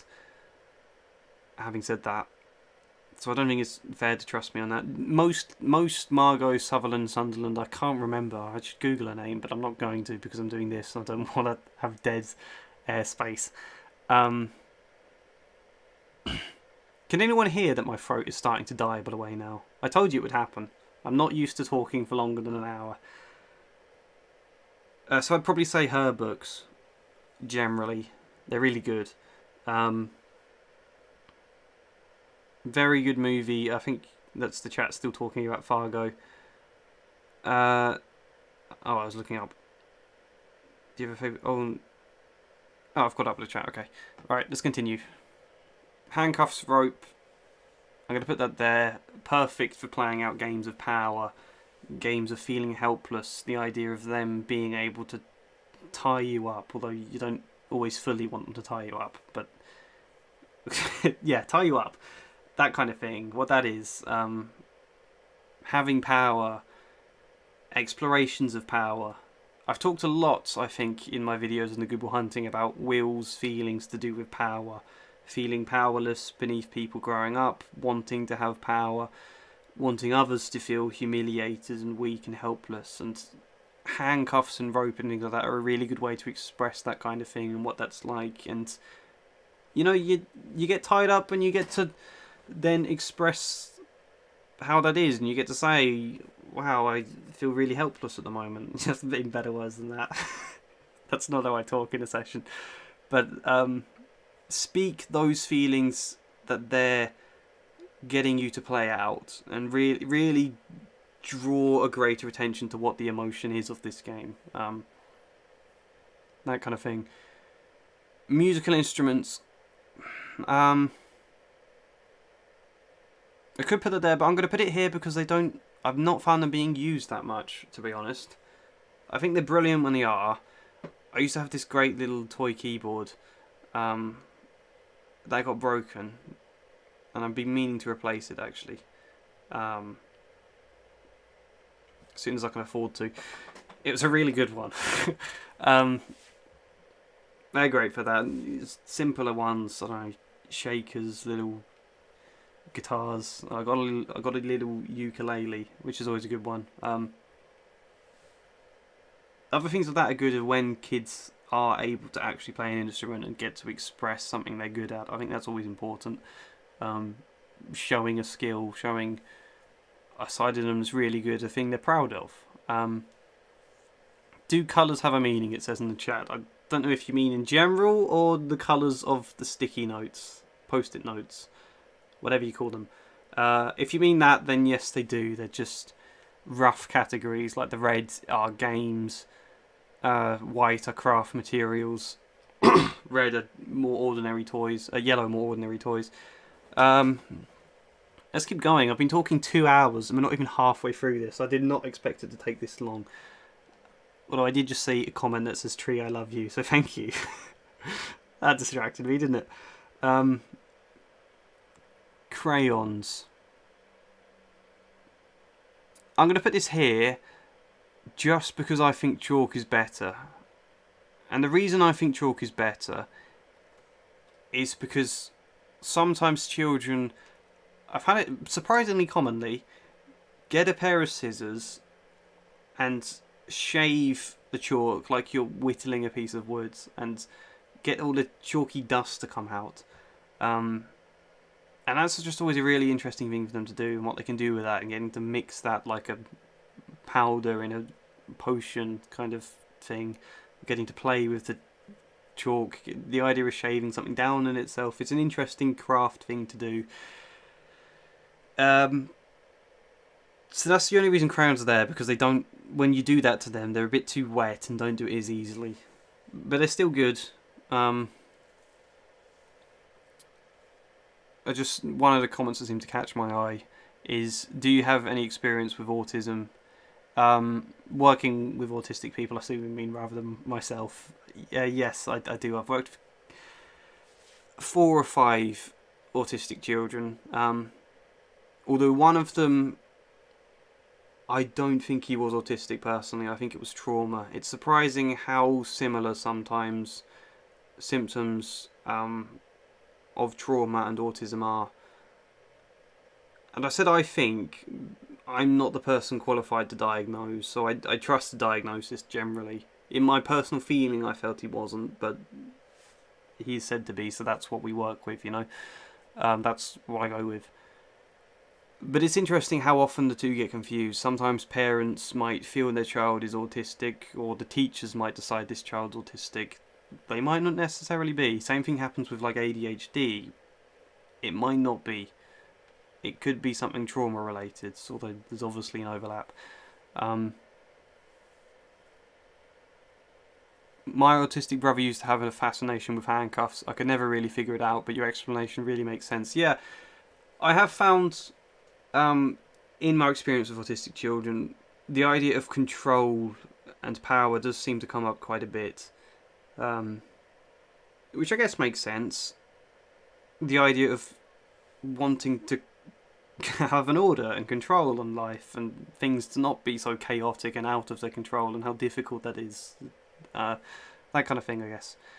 I've forgotten what I was saying. Sellotape, I don't know if I gave reasons to rank these two. If not, it's gone. I'm going to put it in there because it's a useful craft material you need, sticking things together. It's possibly better than glue, because you can also sort of tie things up with it. Tape toys' mouths shut, for example. That's an interesting one. Taking a toy's voice away, what that might mean. Be good for that. What else can it be good for? Well, those kind of things. I don't want to sit and think too long when you're listening to this. Don't feel obligated to keep going if your voice is ready to be done. I know, I'm enjoying this. It depends how... I don't want it to get a point where my voice is just painful for you to listen to. I'll drink some more, that might help. But I'm still going because I'm enjoying it, I think. It's nice to read comments like this kind of thing. Yeah, I'm not used to this kind of interaction. It's fun. And I want to finish. I want to devote myself to finishing this. If for whatever reason we don't finish this... I don't know, can you... Does YouTube let you swear on a live stream? I don't know. I won't then. If for whatever reason I don't finish this ranking thing, then I will do it another time in a follow-up video. Shaving chalk is an interesting one. Yeah, it's not one you'd think of, but it comes up surprisingly a lot. How do you balance your work plus rest plus YouTube? With great difficulty, I think. I'm having to work a lot at the moment. I don't know if... I feel uncomfortable saying this kind of thing because I don't want it to sound like asking for pity. It's really not. But I just like to be honest, I think, and say I'm not earning much at all from YouTube at the moment. Views are very low. Videos like the Good Will Hunting one, which used to always get views in the background, which meant it didn't matter what I put out each week. It didn't matter if I put out a video that got no views and was really niche, because Good Will Hunting was still consistently getting views, which meant my earnings were okay. That's since dried up as a video, and I don't have anything that does as well as that used to. So it means, yeah, I'm not earning much. As a result, I work a lot harder to try and get videos that do well, or to try and get one out consistently every week. If I've got a video that's done badly, I then feel a little bit stressed about making sure I get a video out quickly next time. I don't want to leave it 2 weeks without a video if it's not one doing well, because then that's a week's wages lost effectively. So the balance is difficult in that sense. I feel pressed to work really hard on this channel at the moment, and it's fun doing that. So I really don't want to make that sound like a bad thing. I enjoy YouTube. Most of my income comes from Patreon rather than YouTube at the moment. So if any of you listening are patrons, thank you. And then obviously I earn counselling as well. So that's together I earn enough. But I do feel pressed in that way. How I balance my work, rest, YouTube. I enjoy the weekends with my girlfriend, and that's my time to recover, I think. I don't do any work on the weekends unless there's some really great need. That's important for me. I don't watch enough films, relax enough, watch enough TV, play games very often. But it's also because I'm just compelled to work at these kind of things. I say I do it for trying to make the channel views pick up again, but I also do it because I don't know what I'd do myself.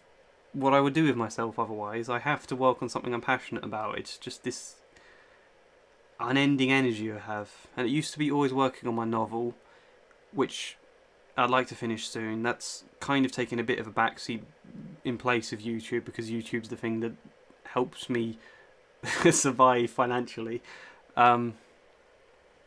But I've always been compelled to just work creatively at a thing. That's mostly what I do with 90% of my free time. It always has been that way.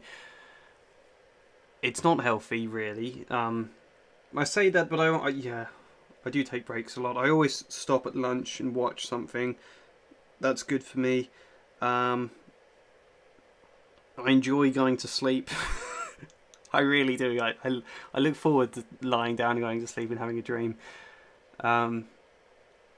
I don't know. I don't balance it.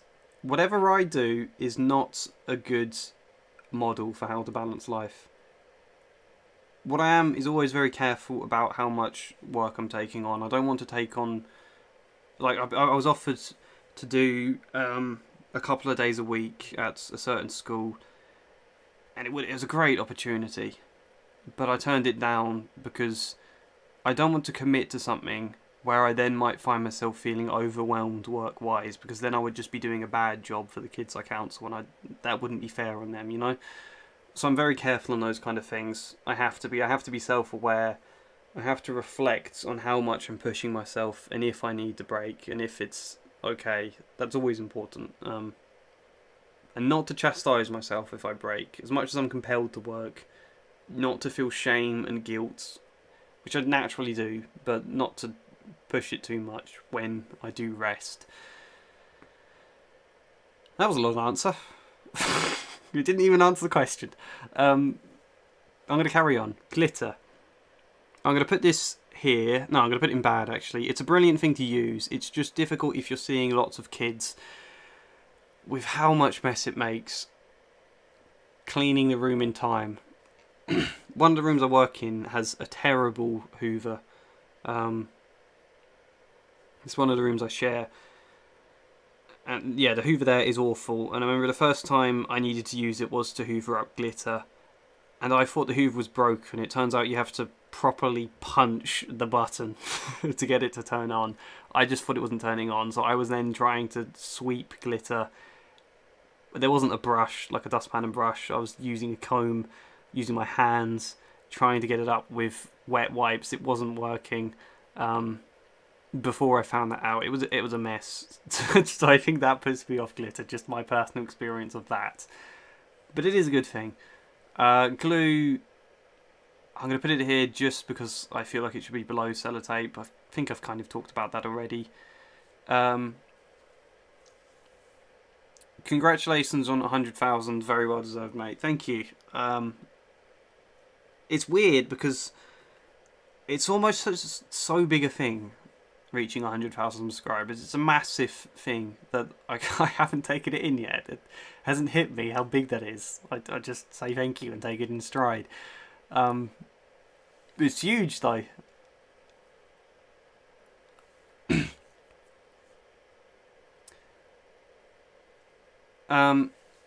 Sorry, my throat is dying.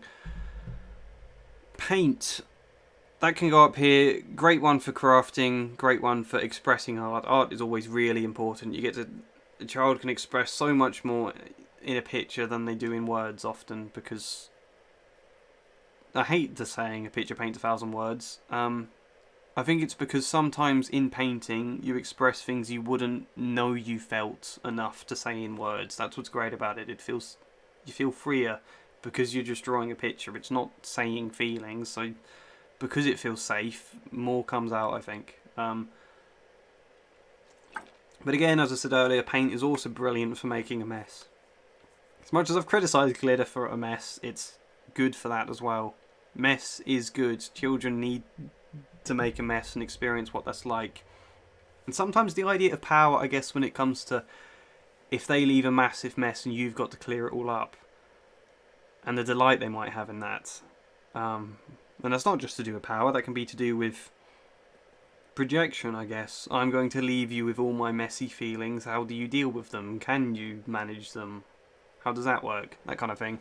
Like, there's a kind of thing like... I might have said this in one of the KT videos. By the way, I've got a bowl of pasta here. I forgot it's there. It's really cold now. I haven't eaten since I got home. I don't know what time it is wherever you are. It's now 8:30 in the evening. I got home about 6 PM or something. I haven't eaten yet.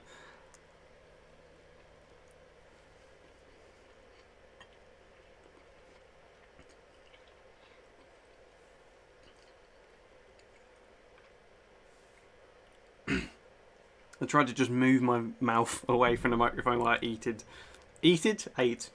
in case you heard horrible mouth sounds. Let me know if you heard horrible mouth sounds. I've forgotten what I was saying. I hope it wasn't important. I like the comments. Yeah, glitter has always been banned in my home. Yeah, it doesn't matter how much you think you've cleaned up glitter. Months later, you still find it's there. It's in things. It's on cushions. It's stuck to stuff. You can't get rid of it. As soon as it's a mess, it's there permanently, however hard you try. It's so difficult. Yeah. I don't know what I was saying. Let's move on. Colouring pens, pencils, yeah, obviously there. You need them also for when kids want to make a picture, but they don't want to make a mess, or paint is difficult. Sometimes it is difficult, particularly watercolours. Although they're the easiest ones to use in counselling, watercolours, because they don't make as much mess. They're easier to clean, is what I mean. You make a mess, but you can clean it easily afterwards. Which, if you're seeing kids in quick succession, you want stuff you can clean quickly. But for a child, it's really difficult to draw paint a picture that looks good with watercolours. I think, well, for me, even though I'm awful at art. Whereas with pens and pencils, you've got more of a chance. So they're good in that way. I kind of think maybe they're better than paint because of that. Whiteboards. Yeah, let's put it in the middle. Whiteboards I just have when I'm in a room at school that happens to have one. Although I haven't said that I do use the little whiteboards you can put on a table. They're good as well for the idea of getting to rub stuff out and do something new. And you can play lots of games with things getting rubbed out and trying to draw and losing them and fading away and disappearing. So they're good for that. They're also good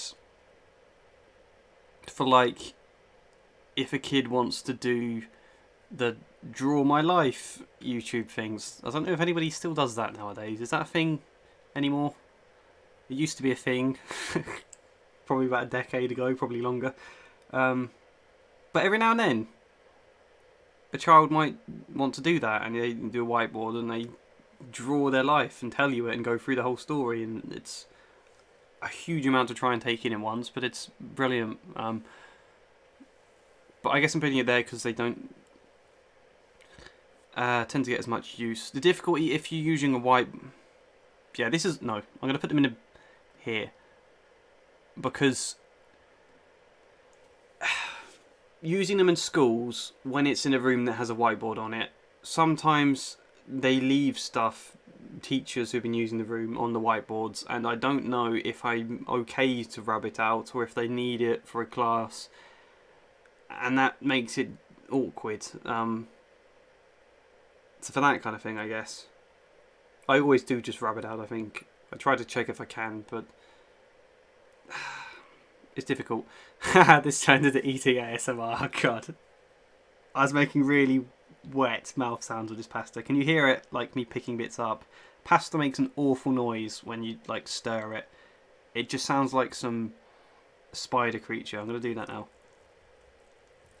I hope you can't hear that. Actually, it sounds like something else other than the spider creature, but never mind. Eating more.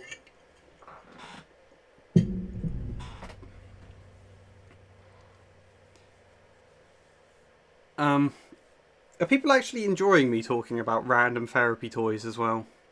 Because I imagine most of you aren't therapists. Is this fun? I don't know.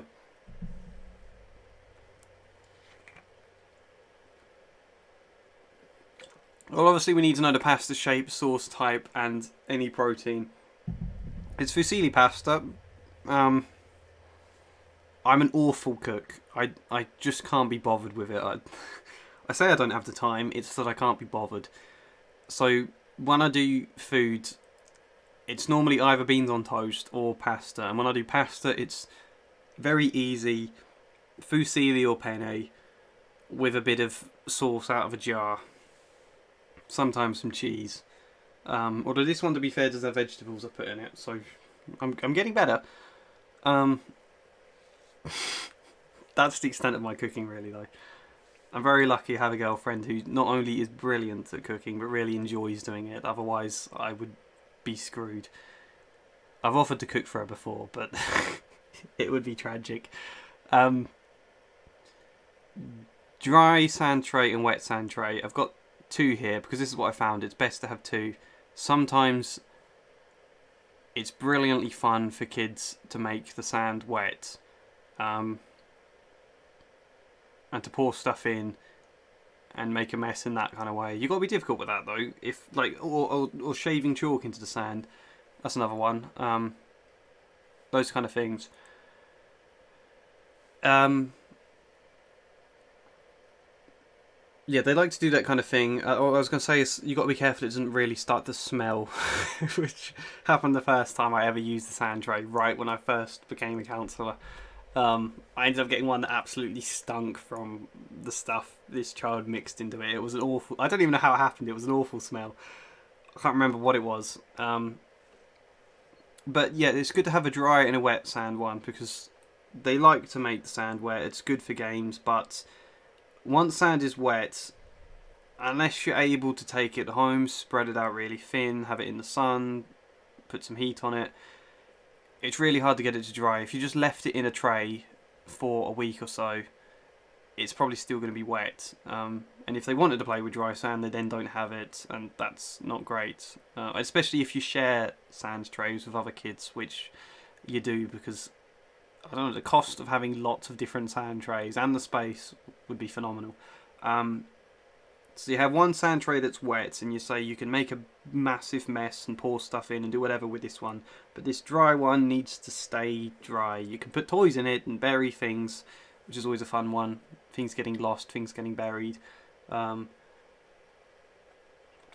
then trying to find them, which is obviously the important positive side of that. Things aren't forgotten and lost. We can find them again. We can keep them in mind. So yeah, sand trays are brilliant. The other thing they're really good for is just sensory, which I haven't mentioned of any of this stuff. The sensory experience of these kind of things, which is when I guess slime comes in, fidget toys, blankets, even squeeze toys, Play-Doh,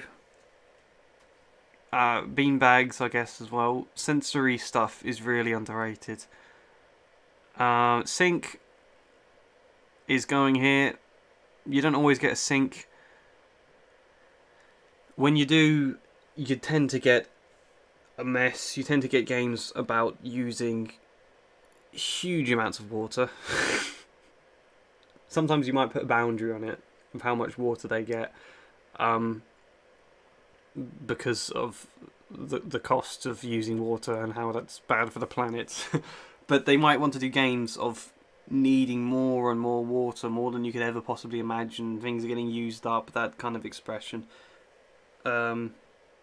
Washing things, obviously, that's useful for a sink. Cleaning, what that expresses.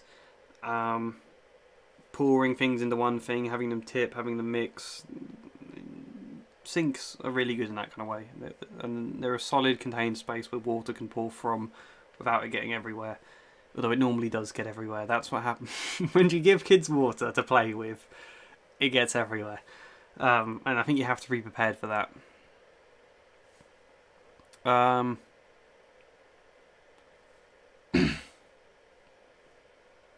throat is really going now. I might stop soon, I don't know.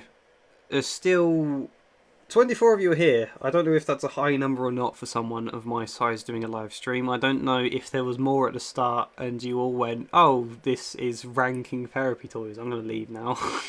I don't know if it's a niche thing a few of you would enjoy. Or if people are just getting bored of my voice. But 24 of you, I'm going to assume you people enjoy this.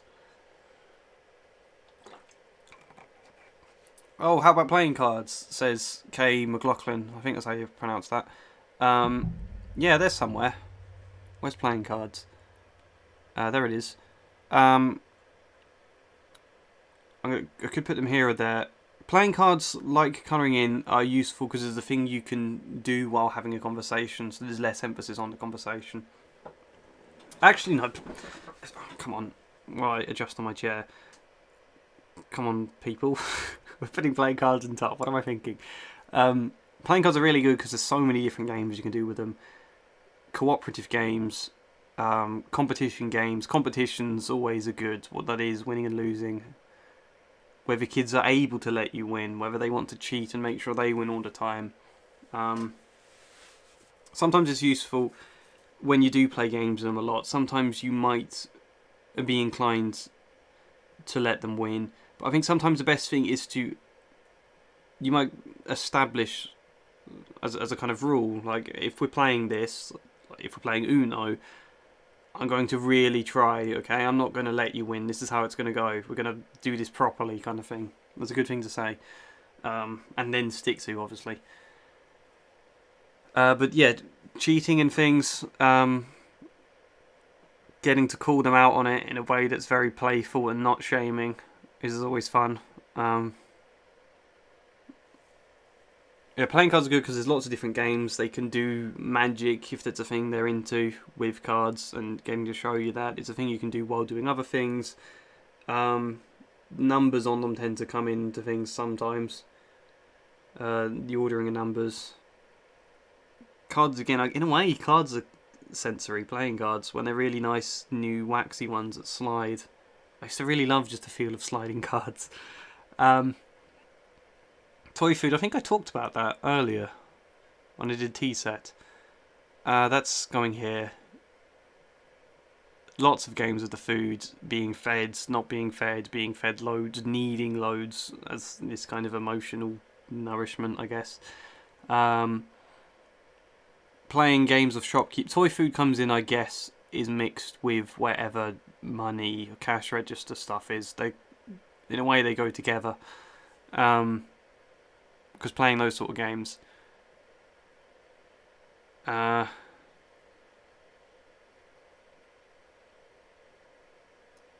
haven't read comments in a while, have I? I think I've missed some, so I've just scrolled up a bit. Oh no, I shouldn't be caught up reading. Play-Doh, yeah, that's somewhere to get to. So the fact you're giving us the opportunity to get to know more in a casual setting like this is really nice. Thank you. I'm glad it is. That's what I was hoping. I don't feel nervous doing this now. I don't think. My voice is going. I'm not, because it feels less, safe's not the right word, or no, maybe it is, because I'm conscious of being live and I feel like I've got to not waste time. And I know I don't. I know you're probably very patient, but you have that feeling in the back of your mind. I think that stops me feeling as free to really think through what I want to say and that kind of stuff. But yeah, I feel much more open doing this than I thought I would. It's fun. Which is a mad thing to say. It's fun for me to sit here and talk. Normally I get really bored with the sound of my own voice when I'm recording videos. That's one of the reasons I don't make long hour plus ones. Well, I've only done 1 hour plus one, is because when I have to sit down and record them, I start to get bored with the sound of my own voice, saying things I already know at that point because I've gone through the experience of probably writing a script. And I'm kind of just repeating what I've already figured out in a way, although I then ramble off at tangents and add more, but generally I tend to get a bit bored of my own voice. Somehow it's different doing this. I guess it's because I'm doing something I've not thought about before, which is ranking things, and it's because I get to have an interaction with you at the same time. This is a lot nicer than I imagined it would be. Sometimes I think about live streams as a thing people do just to get super chats, although it doesn't work if that's the case for me, but that's the sort of thing that makes me uneasy about it. Is it just a YouTubey thing for that? But no, it makes sense now. People do it because it's a enjoyable experience getting to have this kind of interaction. It is. And to see you talking amongst yourselves in the chat, that's really nice as well. Around blackjack with the kids, I don't know what. Oh, that was when you mentioned playing cards. Around blackjack with the kids. Yeah, sometimes I've played blackjack. I mean, yeah, when I was about 10 or something, I used to play poker. I used to sit in the back of art classes, although that was a bit older. I must have been about 13 then. But I used to sit in the back of art classes and play poker with some of my friends. And if we had any spare change, we might gamble it. I wouldn't do gambling with kids, that's for sure. But playing that kind of game, if they know it, if they're into it, yeah, of course. Yeah, I knew that stuff when I was that old. Maybe that's one of the reasons I wasn't good at art.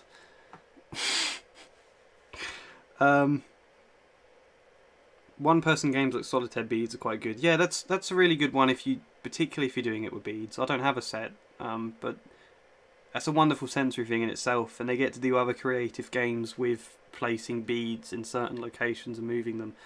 God, yeah, I wish I could have. I don't know how much they cost. They're probably quite expensive. You were never boring. You could read the dictionary, and I'd probably still listen. Just probably while I was going to sleep, though. Yeah, I get that a lot. That my voice is something people listen to go to sleep. And I think it's a compliment that I've got a soothing voice, not I bore them to sleep.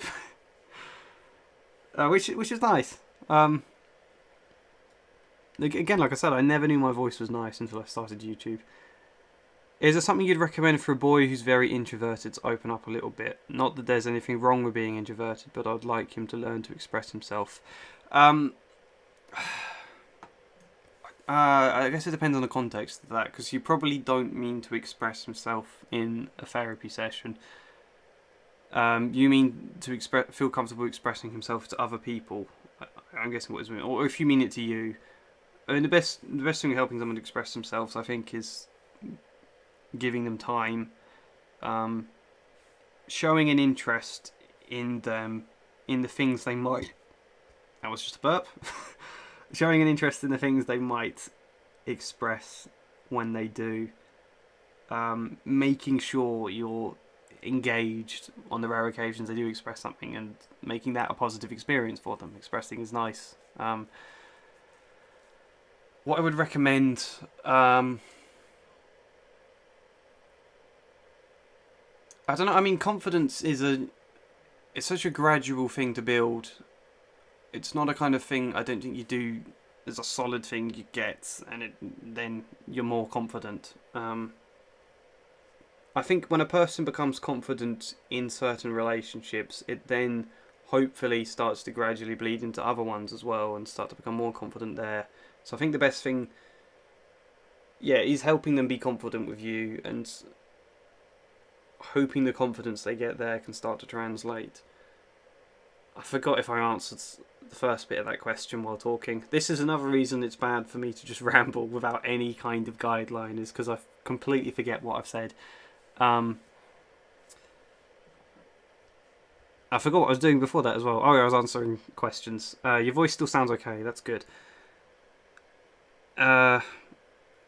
Responding to each other. I don't know what that's about. I have a really calming voice. Thank you. Maybe it's different when it's more dynamic and you get feedback. Yeah, I think it is. I think that helps. As much as I say I ramble off more because I don't have any notes or script to work with, you also get to kind of guide me in what I'm talking about, and that's really fun, I think, and that makes it more interesting for me. I think enjoying it because there are people at the other end, and the comment section is still yeah. That's kind of what I just said, I think.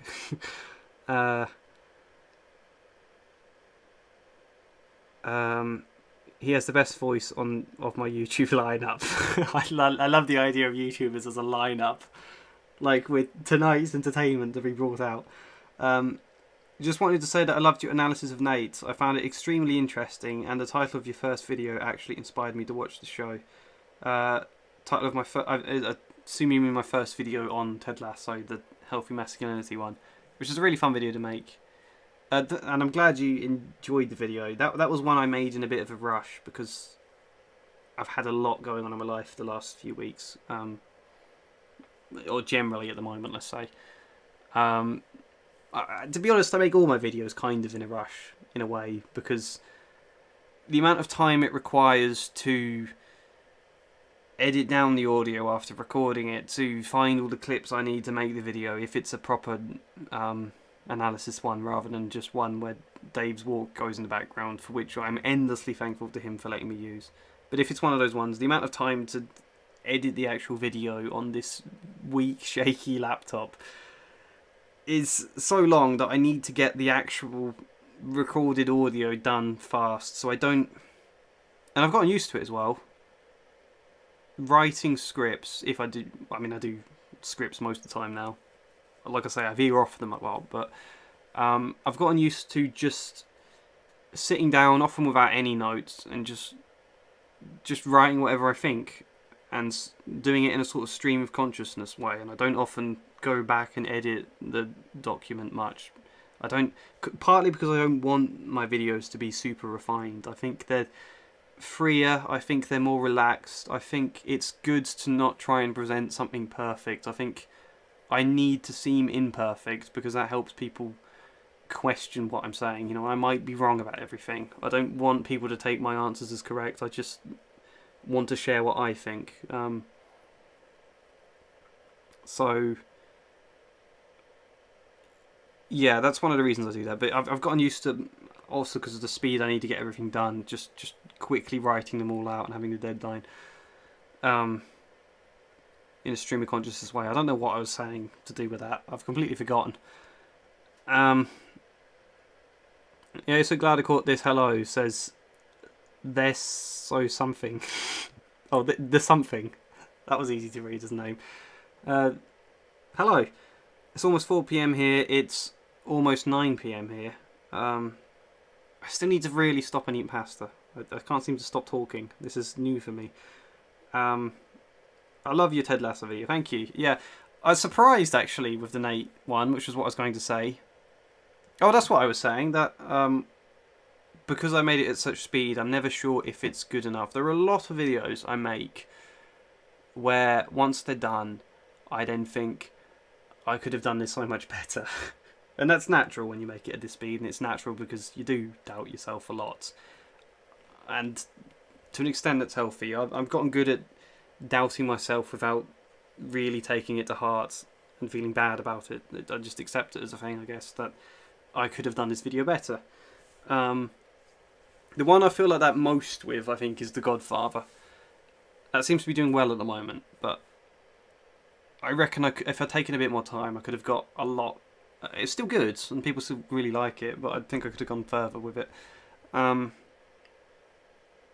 kind of felt that No, I didn't feel that about the Nate one. I think because it's so recent, I'm unsure what to think about it at the moment. And what I think about if I can do better isn't based on watching it back and deciding. I don't watch back my videos once they're done and up. I just, I don't like to. Because I'm so used to what I've said that I'm bored listening to things I already know that I've said. Yeah, so I still feel unsure about the Nate video. I'm surprised by how positive people were about the first one. I thought it was really niche. And I was like, wow, people really like this video. I should make some more on Ted Lasso. That one hasn't got many views yet. Hopefully that picks up. It's a long video, so sometimes they take longer too. Hopefully the people who are really keen on it enjoy it. Would you ever go to VidCon? It's possible. I'd be terrified doing that. I can't tell you how nervous I was even at the idea of live streaming. Not because, well, I am kind of shy as a person, I think, but because I don't want to let people down, I guess, with who I am as a person when you meet me in person. And so I don't think it would be like that. I think it'd be really positive, but that's the worry. But no, I wouldn't do it at the moment because I want to keep my face anonymous for the sake of my work. It's something that's good to be careful. It's what I was trained. Not every counsellor does it, but in my training, you're not supposed to show your face online. I changed my name, for example, on Facebook so that kids who see me can't look me up. How weird an experience it would be for someone I counsel to then see my face and know I have a YouTube channel. I do this thing, YouTube, that's cool. People like teachers and counsellors don't do that. How exposing that would be. I mean, imagine me doing a video like this. Well, I haven't told you any stories about anything, I don't think, that I've had in sessions, because I don't, but vaguely hinting at things that have happened. Imagine you're my client and you see this video and you're listening to everything and thinking, oh god, is he talking about a session he had with me there? That'd be horrible. So partly just for generally keeping my anonymity in terms of my face is why I'd be uneasy about doing that sort of thing at the moment. If one day I earned a lot from YouTube, I became a published author that actually did well, I don't want to give up counselling. If for some reason it ever happens, then I would do those kind of things. Yeah, then I would show my face. If I knew for certain I was giving up counselling for good, but I don't see myself doing that.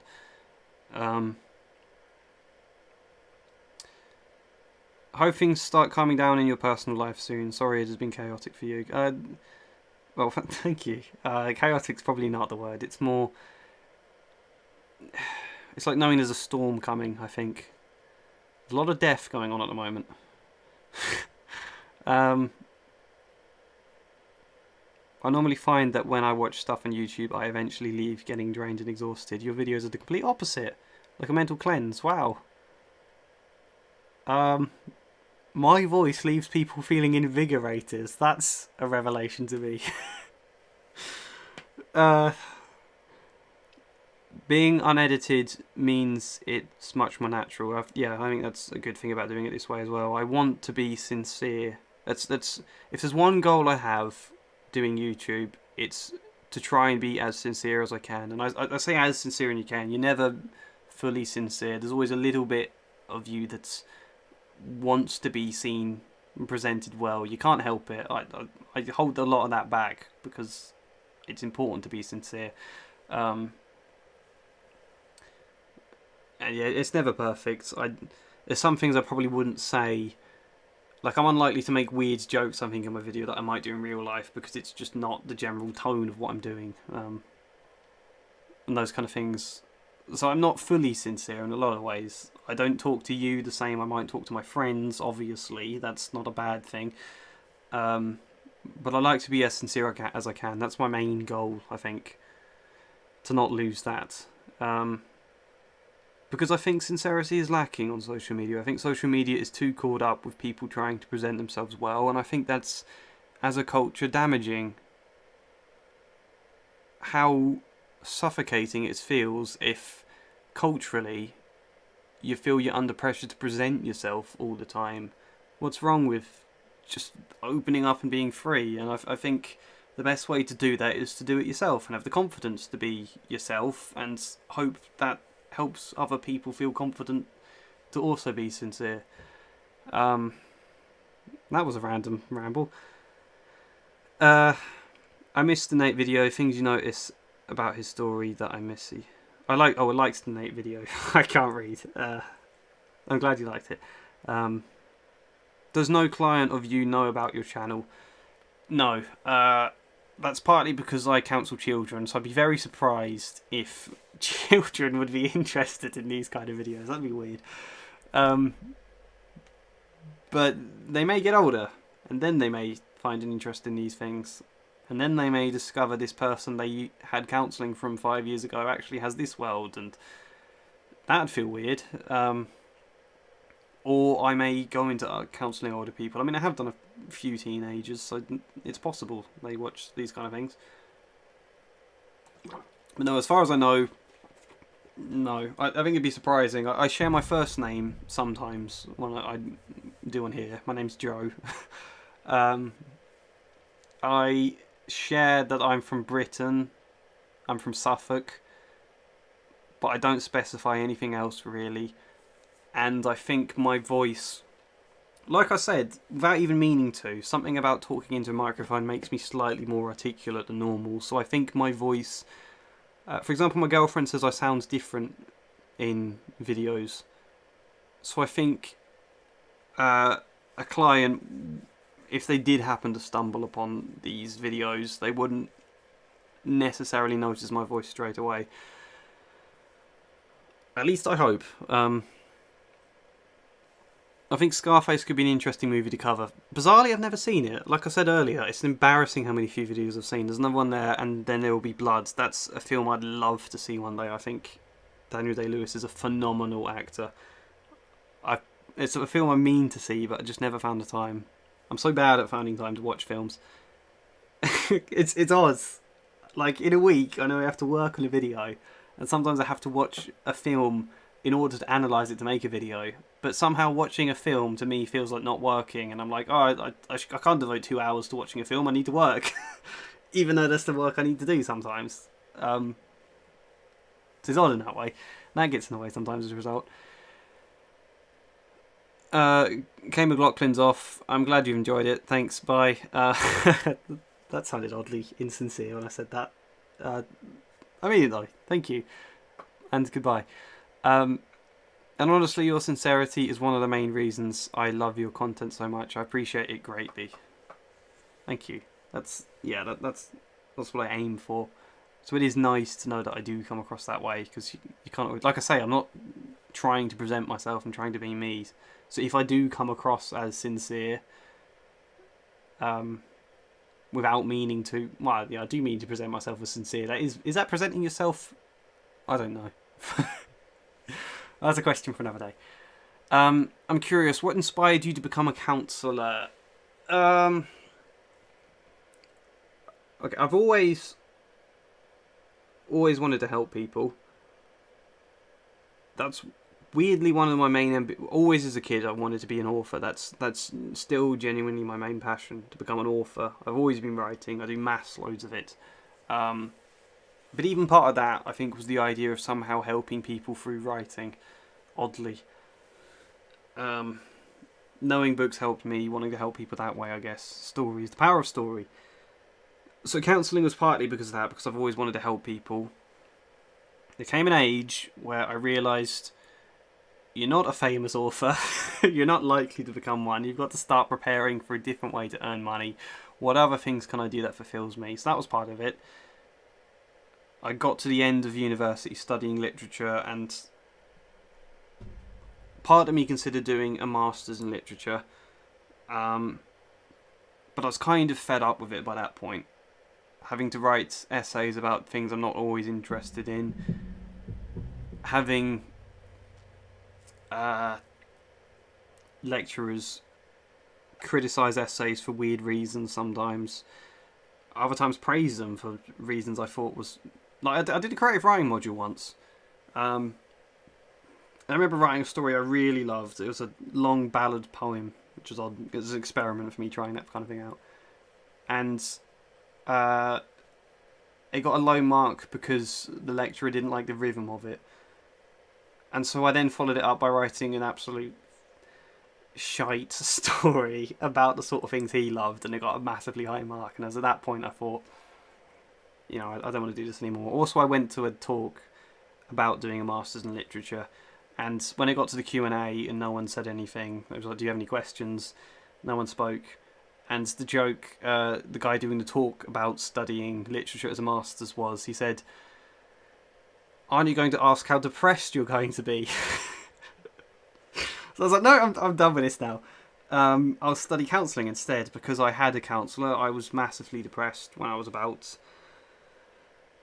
It must have been about 18, 19, 16, 17, 18, sometime around then. Those kind of years.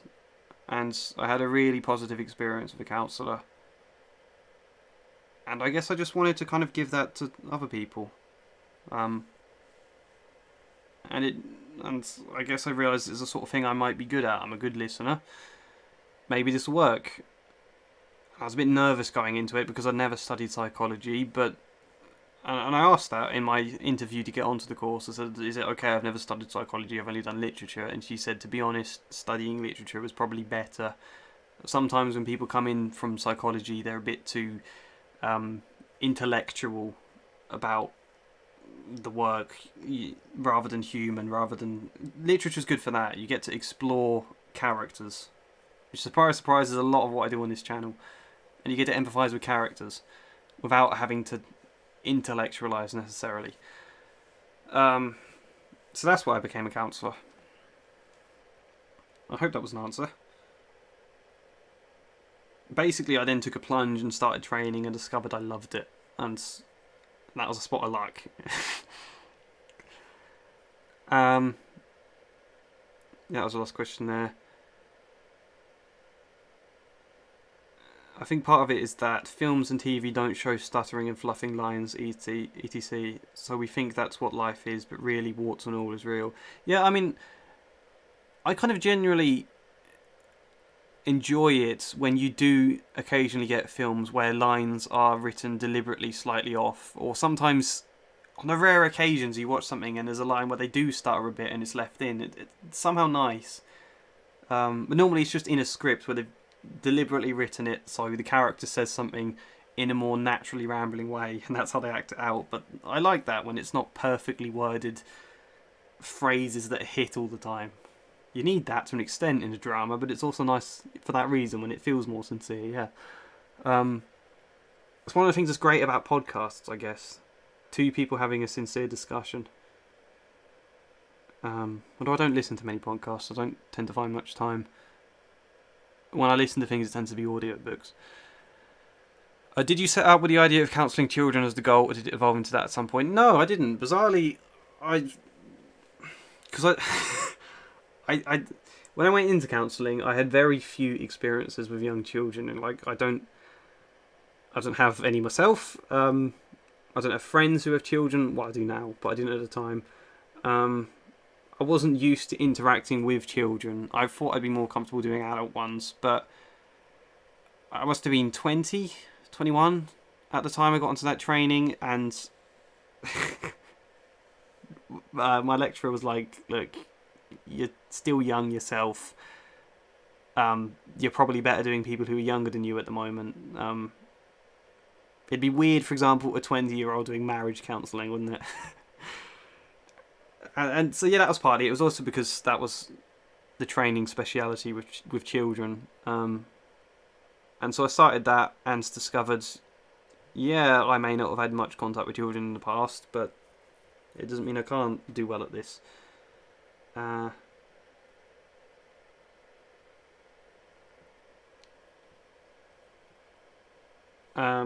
just got a message from my girlfriend, sorry. In answer to... Actually, I'll just answer a question in the text. No, I'll just say yes. I don't want to get distracted. I've forgotten what I was saying. It doesn't matter. Let's move on. It's a very broad but oversimplified question, but what is your favourite book? I did write a Patreon article a while back talking about my favourite book at different ages in my life. Because once upon a time it was Where's Wally, or Where's Waldo. I don't know why they changed the name in America, or whatever it is in other countries.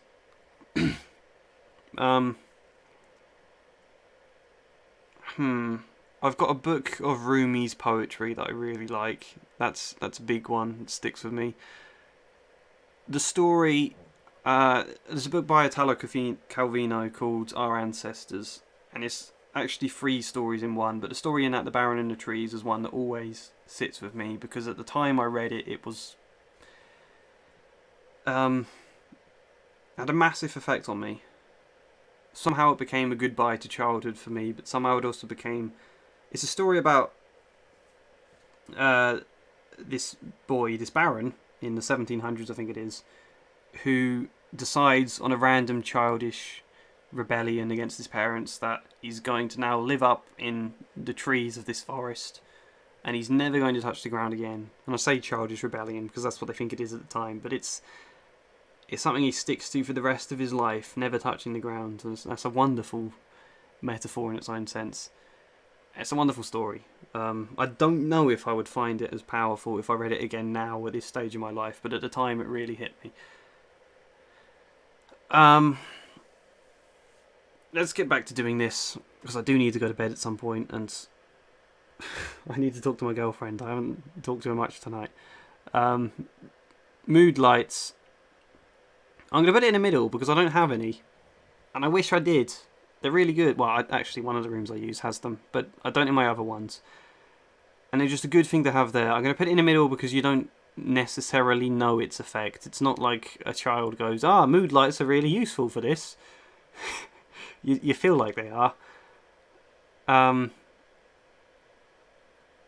Lava lamps can go there as well, slightly higher because they're interesting to look at. Children enjoy that. Beanbags, I'm going to put up here. I used to have a beanbag in a room I worked in, and it's just a nicer, more relaxed chair. I hate the idea when you get that old stigma of counselling where you're supposed to lie down on the couch. I think sofa. We say sofa in Britain. But it's all at the same time. It's good to be able to relax into a more comfortable chair sometimes. And beanbags, particularly with children, are great. They're fun to play with, just in a sensory way, I guess. Baby bottle pacifier. That's straight up there. Vulnerability if there's ever a symbol for vulnerability, it's a baby bottle and a pacifier, I guess. And nurturing, getting to the nurturingness, nutrition of feeding someone with a baby bottle. There's in the recent Katie episode 9, that's only up on Patreon at the moment. I need to release that soon. Episode 9, episode 8 and 9 are both up on there. I need to release them. But in that, there's a bit where the foster mum, Jackie, has his mum time in the evenings with Katie, and she's a 7-year-old, but sometimes she wants to to be given milk from a baby bottle by Jackie, despite the fact she's 7, and that's because emotional development, she didn't experience much of that when she was young, and she kind of needs that, and it's a really intimate, nurturing symbol, I think, a baby bottle. Feeling looked after in that way, that's incredibly powerful.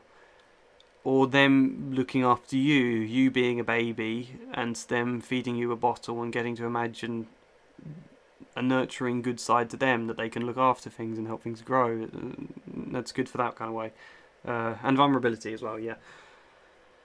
Or if they want to play out games where a baby gets neglected or that kind of stuff, obviously that's another good way for that.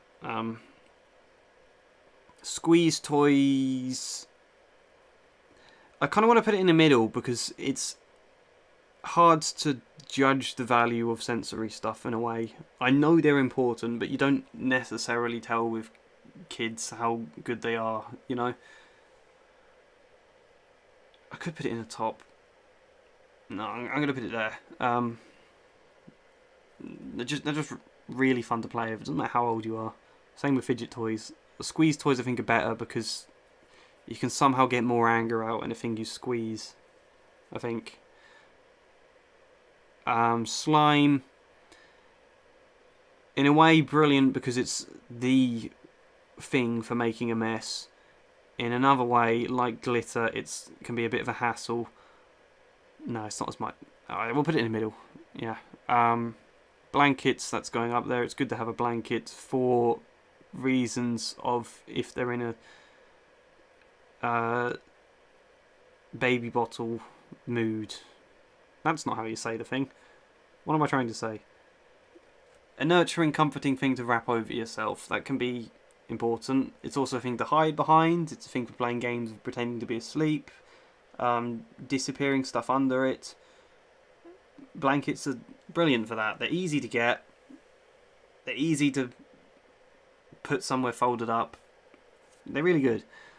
The other thing I haven't actually judged any of these things on is how difficult they are to use during COVID when you have to sanitize everything between sessions. Which is for a lot of it, it's impossible to do that, and that's a challenge. You then get other ones of it, so each kid has their own one of that thing. Like you can't sanitize slime, can you? Or do you not have it at all, or do you just accept that you can't sanitize it? What do you do? What you can do, I guess, is sanitize hands before you go in. But those kind of things are difficult. Hairdressing I'm going to put up here. In the same way kind of baby bottle pacifier, it's a nurturing thing you get to do. An intimate thing in a positive way. Getting to have that kind of closeness. I say intimate, it's a difficult word to say because you say intimate and it suddenly raises all sorts of safeguarding issues, all those kind of flags. But sometimes it's important, like sometimes you're not technically supposed to hug children, but if a kid wants a hug, you're not going to say, no, I can't do this. A hug is a very positive, important thing to do, and it's awful if you reject someone a hug. And in a kind of way, a hug is important, so is perhaps getting to brush your hair or pretend to dry it with a comb or pretend to cut it. Wash your hair even, that's happened before. Washing my hair and using soap from the sink to shampoo it and then rinsing it out. Very difficult though when my skin isn't suited to ordinary soaps and I need soap-free. Is it soap-free? Chemical-free soaps? That makes that difficult, but I'm not too bad. It's a massive problem. Also difficult when you have a sink that doesn't have any hot water and you get freezing cold water poured on you. Which is an experience in itself. Then I guess at the same time doing something positive and nurturing and intimate with your hair, but also an idea of control and putting you through something that, you know, the brush might just be a little bit hard on your heads, and that kind of power, I guess.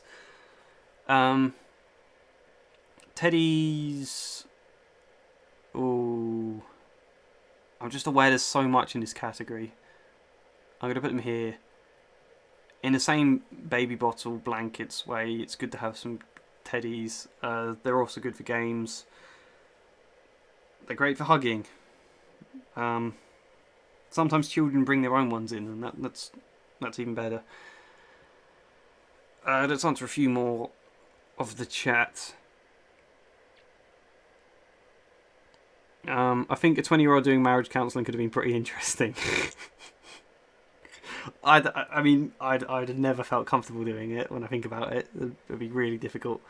I don't think you'd be taken seriously at all. Like, what the hell do you know about marriage? Nothing. End of.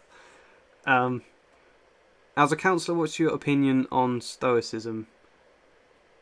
I got into it. Oh, hang on, it's moving. I got into it kind of young, 15, 16, and I already felt I always had a tendency to try and be like that. Did you ever see that in any child you've talked to?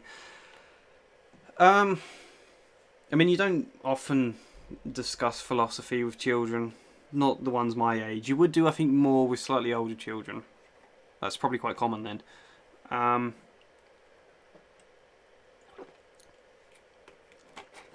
Generally, I think it's a good thing to get into different approaches to life. It's a way of thinking through how you approach life, making sense of life. It doesn't matter what specific the philosophies are. It's good to be exploring those kind of things. I myself got into Stoicism when I was probably the same age. I remember reading Marcus Aurelius, and I really liked that. And I read a little Penguin's Book of Great Ideas I had of Seneca as well. That was good. Although I've kind of moved away from it in a way now, in the sense that I don't know what my philosophy is. I've got no idea. I've read lots of philosophy books. I don't know. Sometimes I ramble a bit in my videos about what I guess is my philosophy or things I feel, but there's not any. I've not thought about it enough to have a specific idea of my philosophy. But I think it's good to explore these things. Sometimes you get into them massively. Sometimes you don't take much from them and you find something else. It doesn't matter. It's exploring. Exploring is massively important. In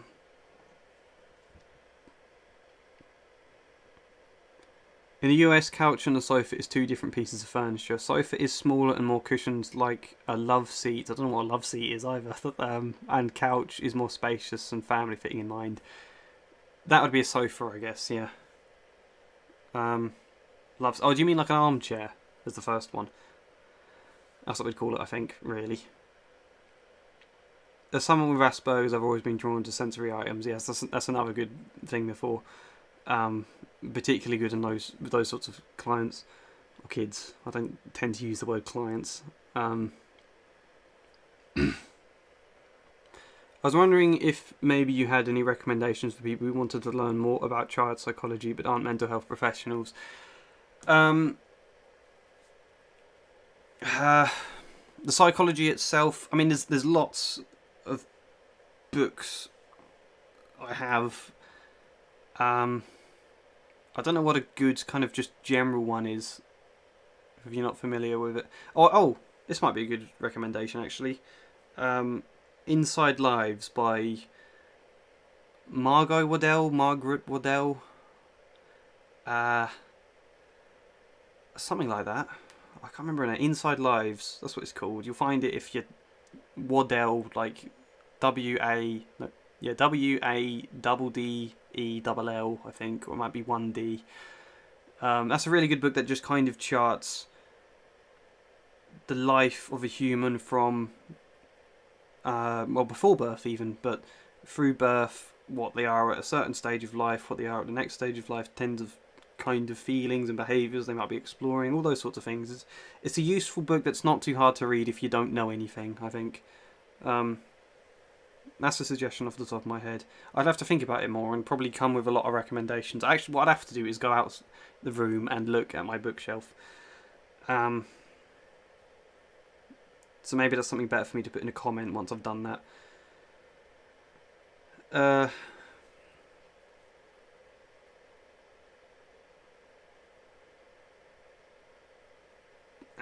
Some other recommendations from other people in the chat, that's really helpful.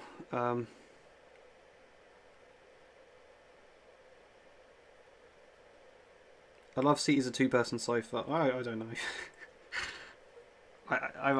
I just use the same word for them than sofa. There's an armchair, which is like a sofa but for one person, and then there's a sofa, which is a sofa but for more than one person. That's as far as I see it. That might be a British thing. That might just be I not understood the word properly. Have you looked at Socratic questioning? I would recommend Peter Boghossian. His work tends to look at epistemology. Socratic questioning was a thing it wasn't in relation to psychodynamic actually. I can't remember. It might have been to do with CBT when I looked at that. But generally I think it's a really good technique. I don't know that person. I'm going to look them up if I remember. Actually, maybe I should make a note so I remember. I'll remember. Someone comment for me to remember to look that up when this is not a live stream. If you're watching this recorded and there's comments available, comment that. Let's go back to this. Play-Doh, very good, sensory, make things out of it, hit it, rip it apart, roll it. You can do lots with Play-Doh. Sometimes mix it with other colours, which you might want to have rules about as a counsellor, because that could ruin the Play-Doh for other people. You might have a rule not mixing colours. If you can afford to have lots of different ones, then it would be good to let them mix colours. Or maybe you're just letting them mix colours regardless. And I mean, that's one of those things in counselling. The difficulties around having toys that have been used by other kids, that a kid comes in and sees this has been used. Like, for example, well, sometimes that happens with a toy that, as much as you try to keep things like they're perfect for this kid, sometimes you can't help, it's noticeable they've been used by someone else. And that brings in ideas about, oh, who are the other people this counsellor sees? Does he prefer them to me? Is he going to get fed up with me? Should I feel defensive about other people coming in here? Should I be overly nice and good and accepting of other people? Maybe that'll make him like me more. Do I care? The feelings to explore there in general, I guess. More so in school as well, because as much as you might try to avoid it, generally, unless you've got a really good system, which, depending on the school, you might not be able to have, kids tend to figure out other kids you see in sessions.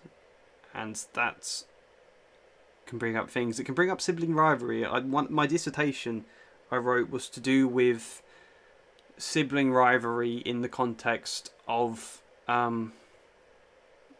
seeing two kids from the same classroom, and when they figure that out, and how that can create sibling rivalry type dynamics between them, and what's that like, you know? I don't know what I was saying that in relation to. Toolbox, I don't think it's as good as hairdressing. I don't think it's as good as having food. But it is good. I've got to put it here. Constructing things. Problem with toolboxes is that whilst it's fun to play with the hammers and the saws and pretend to, there's normally a limit to how much you can do with the game, because they just look really basic, the toys. Or maybe I've just not been able to afford a good enough one, I don't know.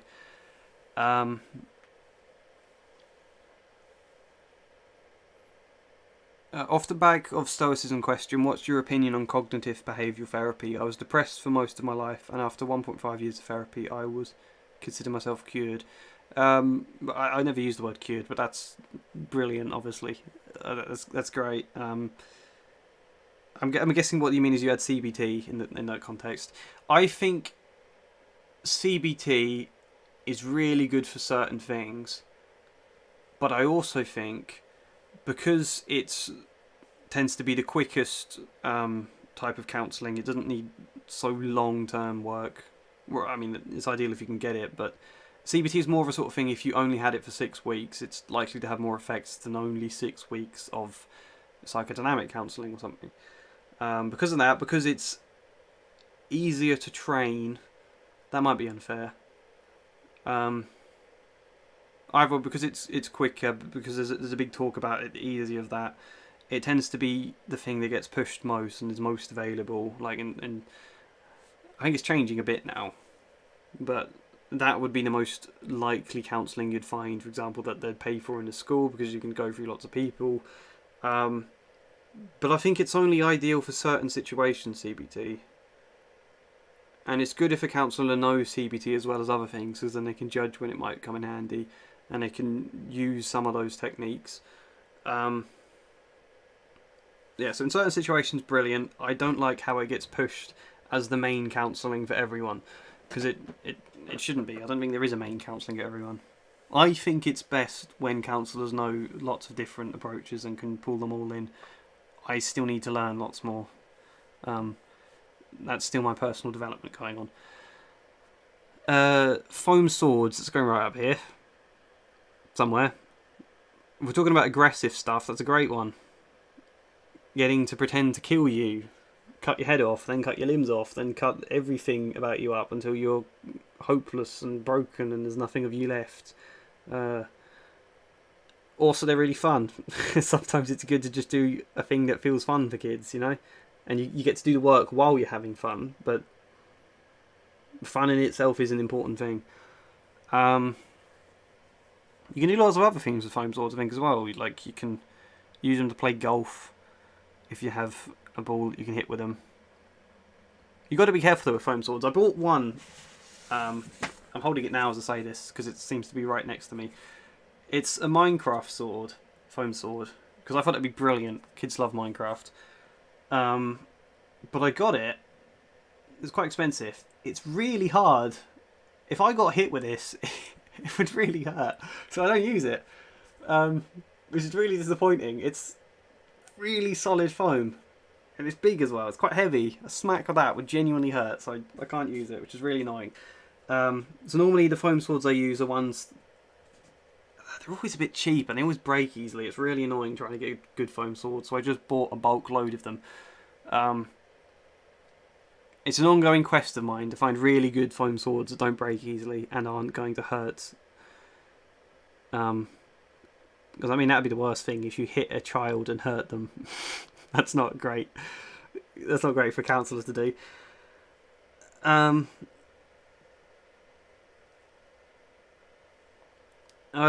Thanks. Until like an hour or two ago, I hadn't really thought much about child psychology. I've always been interested in adult psychology, but you talking about it like this has made me realise how complicated and interesting it can be. Kids seem deceptively simple at first glance. Plus, I haven't really had the opportunity to be exposed to this topic much, so I really appreciate exposure. Yeah, I guess on YouTube it's a thing that gets talked about less, actually, child psychology. Or counselling. I find it more interesting. I find it more fun. It's less... I don't know if it's easier or harder. There's different reasons. I think it's less direct, and you have to do things a lot more through the metaphor and through the play, and it can be exhausting physically if you're doing lots of... A really hot day when you're running up and down with Hot Wheels can be a lot. So it's harder in some ways, and you've got to do it in more indirect ways, the work, I think, whereas with someone who's older, you can just sit and have a conversation in a lot of ways, and you can do it through that. I think that makes it really interesting. I think it's easier to help change a child while they're still young and their brains are still developing. It's easier to... The positive experiences you might give, I think they have more of an effect at that age. Not to say they don't when you're older, but I just think it makes the work easier in that way. I guess the other thing when you get to older children is you're more likely to encounter... I've done children that self-harm at a young age, but it's more likely to be those sort of things. You might get suicide attempts when you're counselling people who aren't young children, and that's obviously difficult. I don't know which is it. I haven't done adult psychology. Why am I talking like I'm judging the two of them?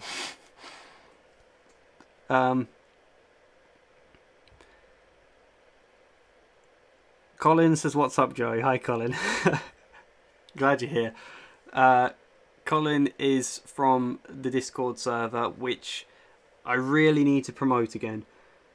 I did start a Discord server way back during COVID when I had more free time.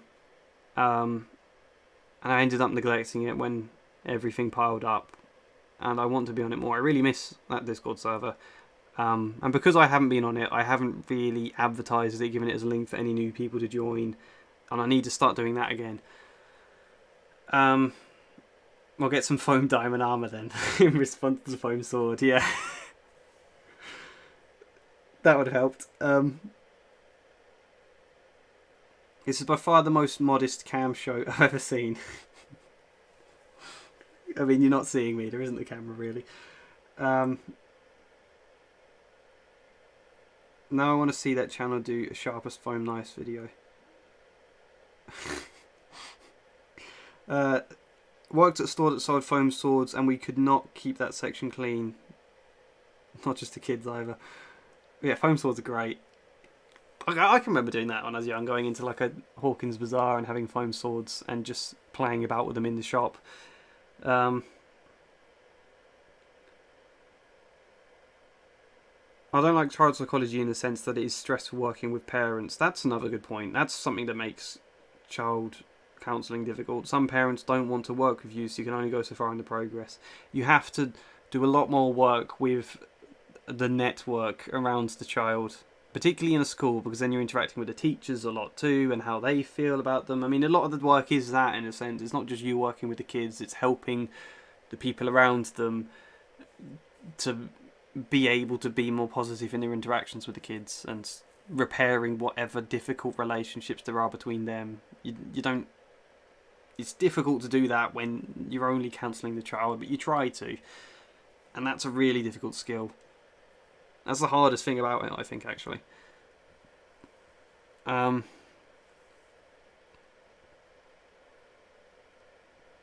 and the answer to what I said about the 6... Oh, no, it's answer something else. I'm going to skim the chat a little. Also, this is kind of heavy topic, so I understand if you don't want to talk about it, but I was wondering how you generally approach kids with severe trauma. That's a big thing to answer. I mean, I'm trauma trained. If that's a thing you say. Like it's a badge you have, trauma trained, like a Pokemon gym badge. You take your time, I think. Every child's different. Some might want to come in and really show you the trauma. Some, they need a long time. What you don't want to do with a child who's experienced trauma is push them to talk about it. Sometimes they're just not going to, and trying to make them wouldn't be a good experience. What's useful with trauma, I think, I talked about this in my one of the Katie videos, is the importance of routine for how positive that can be for children with trauma. And I think a lot of the work in that sense can be helping the parents understand that and helping the teachers understand that, and helping them understand. I mean, that's something that's becoming more of a thing. More of an awareness from teachers about trauma, how to spot it, how to work with it, what's likely to happen, understanding it, not just seeing a kid as difficult and defiant or bad behaviour, but really understanding it. I think that's a lot of the work with it, helping the people around the network again understand the trauma better so they can have healthier, more positive relationships. That's going to be my short answer. I'd be massive if I had to talk everything about it. That'd have to be its own video, I think, maybe.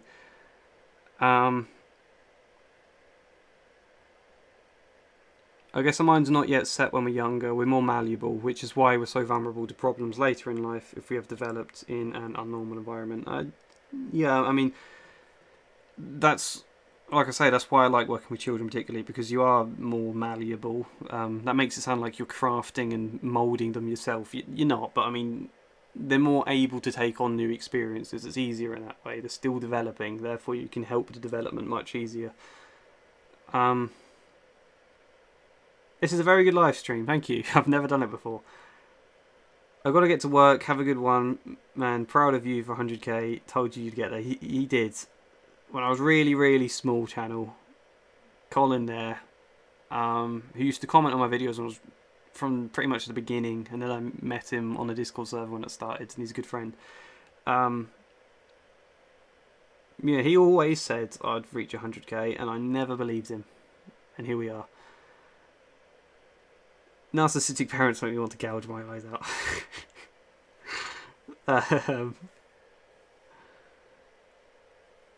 Alright, let's finish this, shall we? I'm going to have to minimise the chat for a second so I can see everything that's hidden behind where the pop-up is on my screen. Let's move it all down here. Therapy board games, that's going in bad, because as much as they might be great, kids see a game, some kind of therapy related game, and they go, no, that looks boring, I want to play Snakes and Ladders, or something I know. Something that doesn't look a bit naff. Uno, playing cards was there. I'm going to put it up there with it. Uno's a good one. I say everyone knows how to play Uno. I never used to. I did play it when I was young, but I forgot.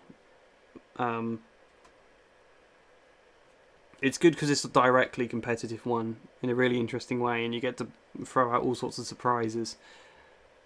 And it's quite fast paced. Well, the difficult thing with things like playing cards and Uno and games like that is sometimes children want to get you absorbed just in playing the game, and you almost forget to do the work around it while you're playing the game. You just end up playing the game and enjoying it, and you have to notice when that's happening and then go, hang on, I'm supposed to be working here. So I think there's a lot of counsellors who don't like having games in that way, because it's easy to they just want to play a game, and you're like, no, we need to talk about things, or we need to express something and play, but like, no, I just want to keep playing this game. But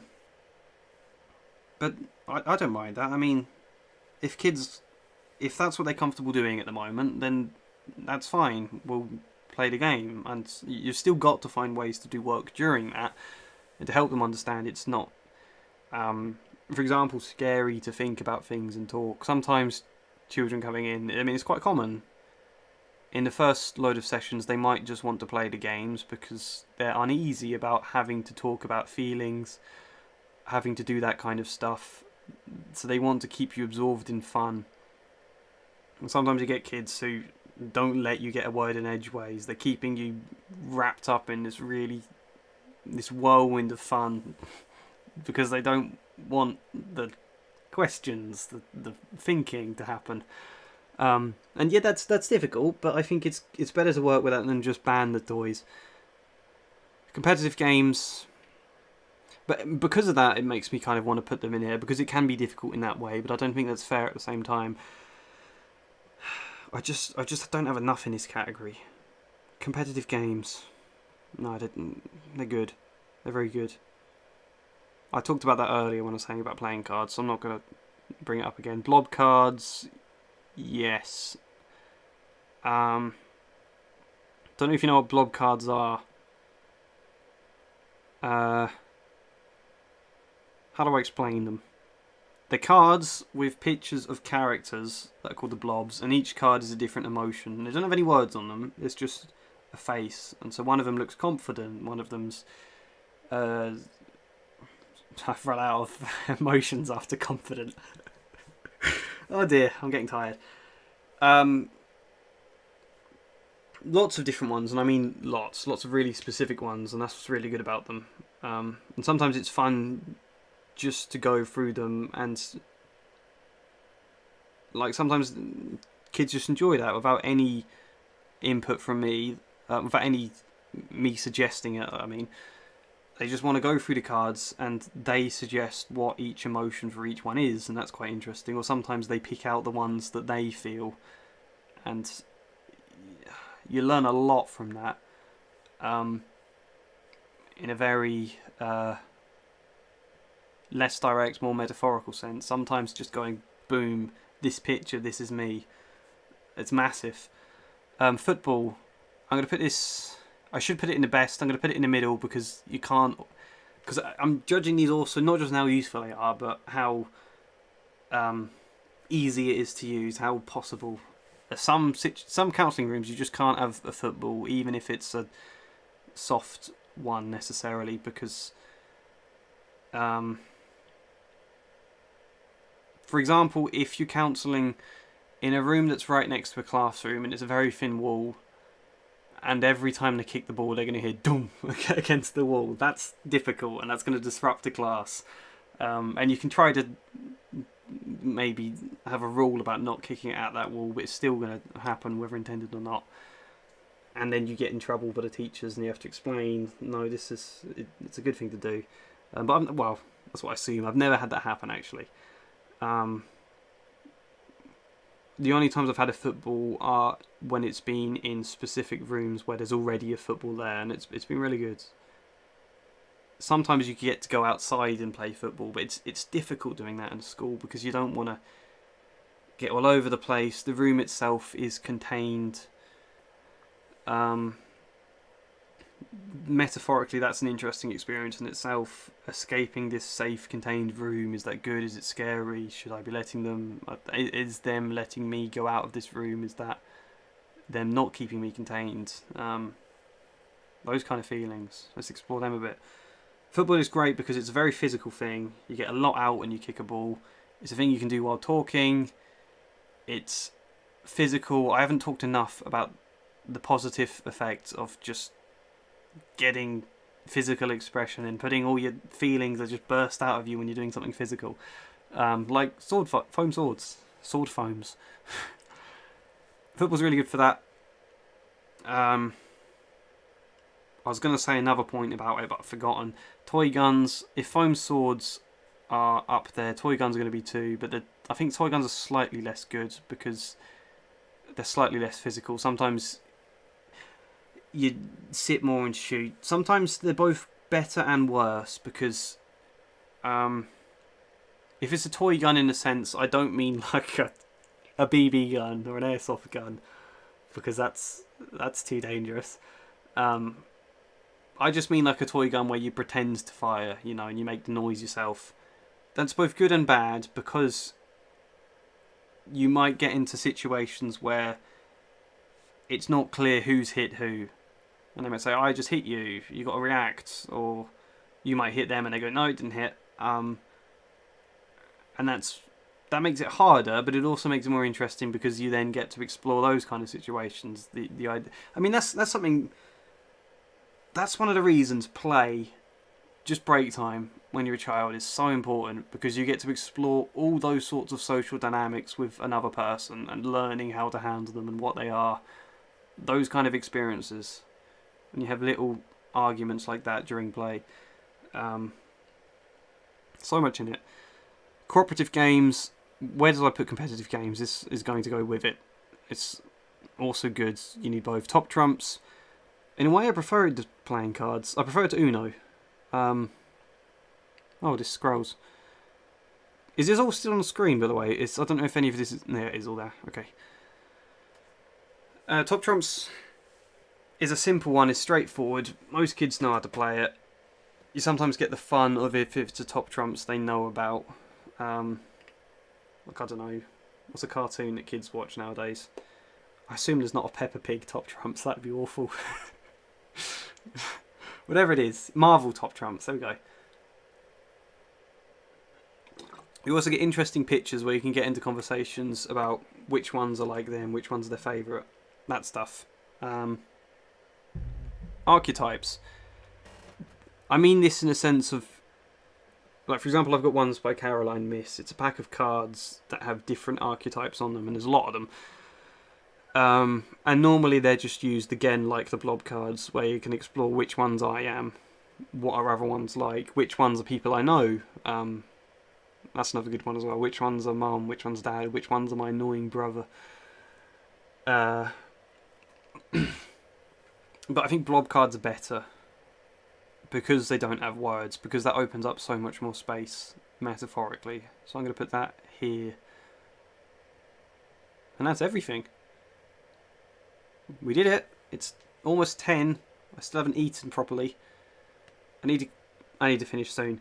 So we're going to finish soon, but I'm going to look at the chat for a bit. Well, I'll say we're finished. I still need to rank them individual order, but we're not going to do that today. That's going to happen another time. maybe another live stream at some point soon.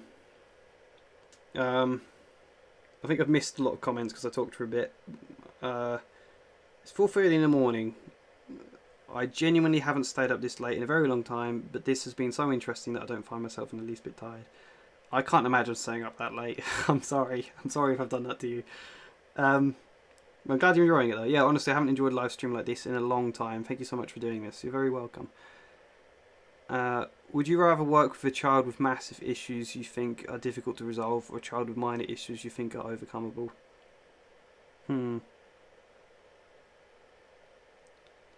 I don't know. It's very difficult working with a big child because you feel a lot of anxiety in the beginning. Am I a good enough person to help this? Do they need a better counsellor than me? Am I up to this? And you doubt yourself. It's healthy, I think, as a counsellor to doubt yourself, provided you don't get destroyed by your doubts. Just a healthy level of doubt, you know.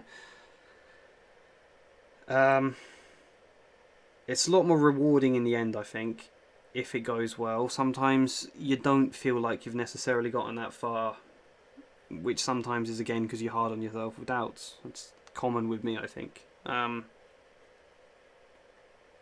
don't know which I prefer. I think I just take them as they come.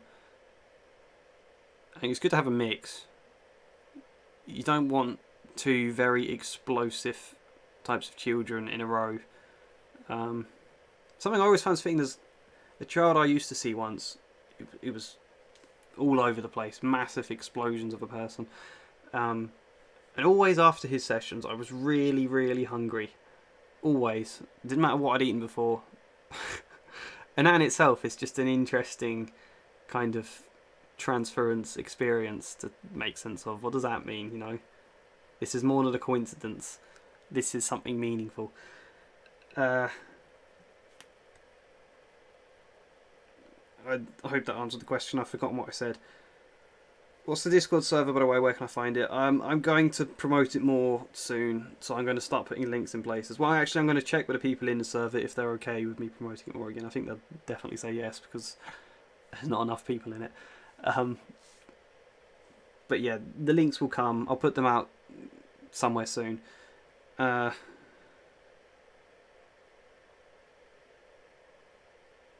Doesn't look a bit naff. Why is it so funny when you hear talk like that? I think I said that about the therapy board games, didn't I? Children with narcissistic parents come to know loneliness on a deep level.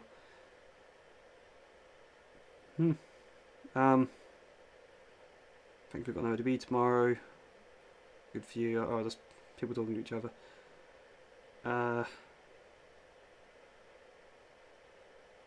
I used your Psychology of Bruce Wayne video for my college essay. Bless you, you literally saved me. Sometimes I feel uneasy about that. Am I putting out videos that people just copy the ideas from for... I remember there's someone who once told me they were doing...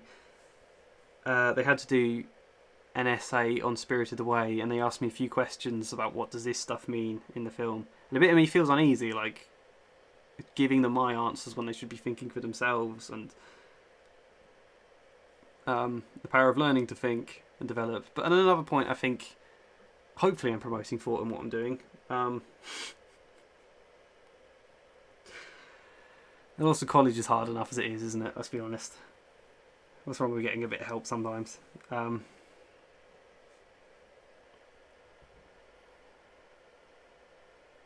Sometimes there's nothing wrong in showing a bit of initiative, finding other ways to learn, get things done. Not always, but sometimes. Yeah,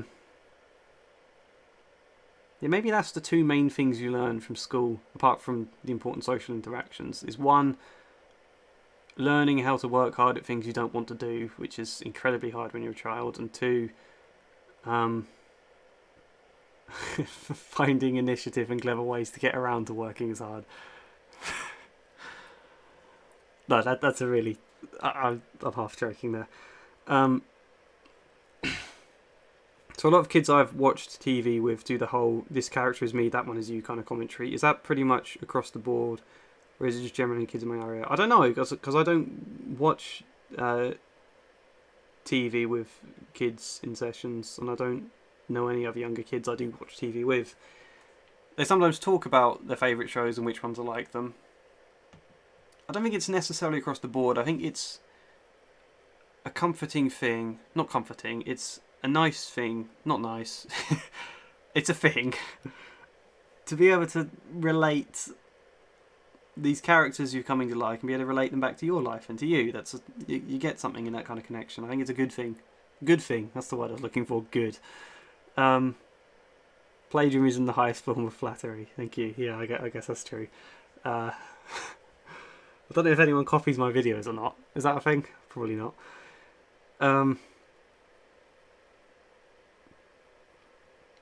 Thanks for the stream. Love your work and had fun tonight. Really appreciate it.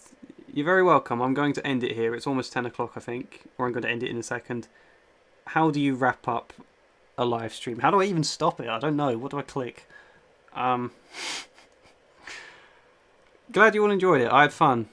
I'll have to, if I do this again, sort out the delay on the chat, why it's miles behind.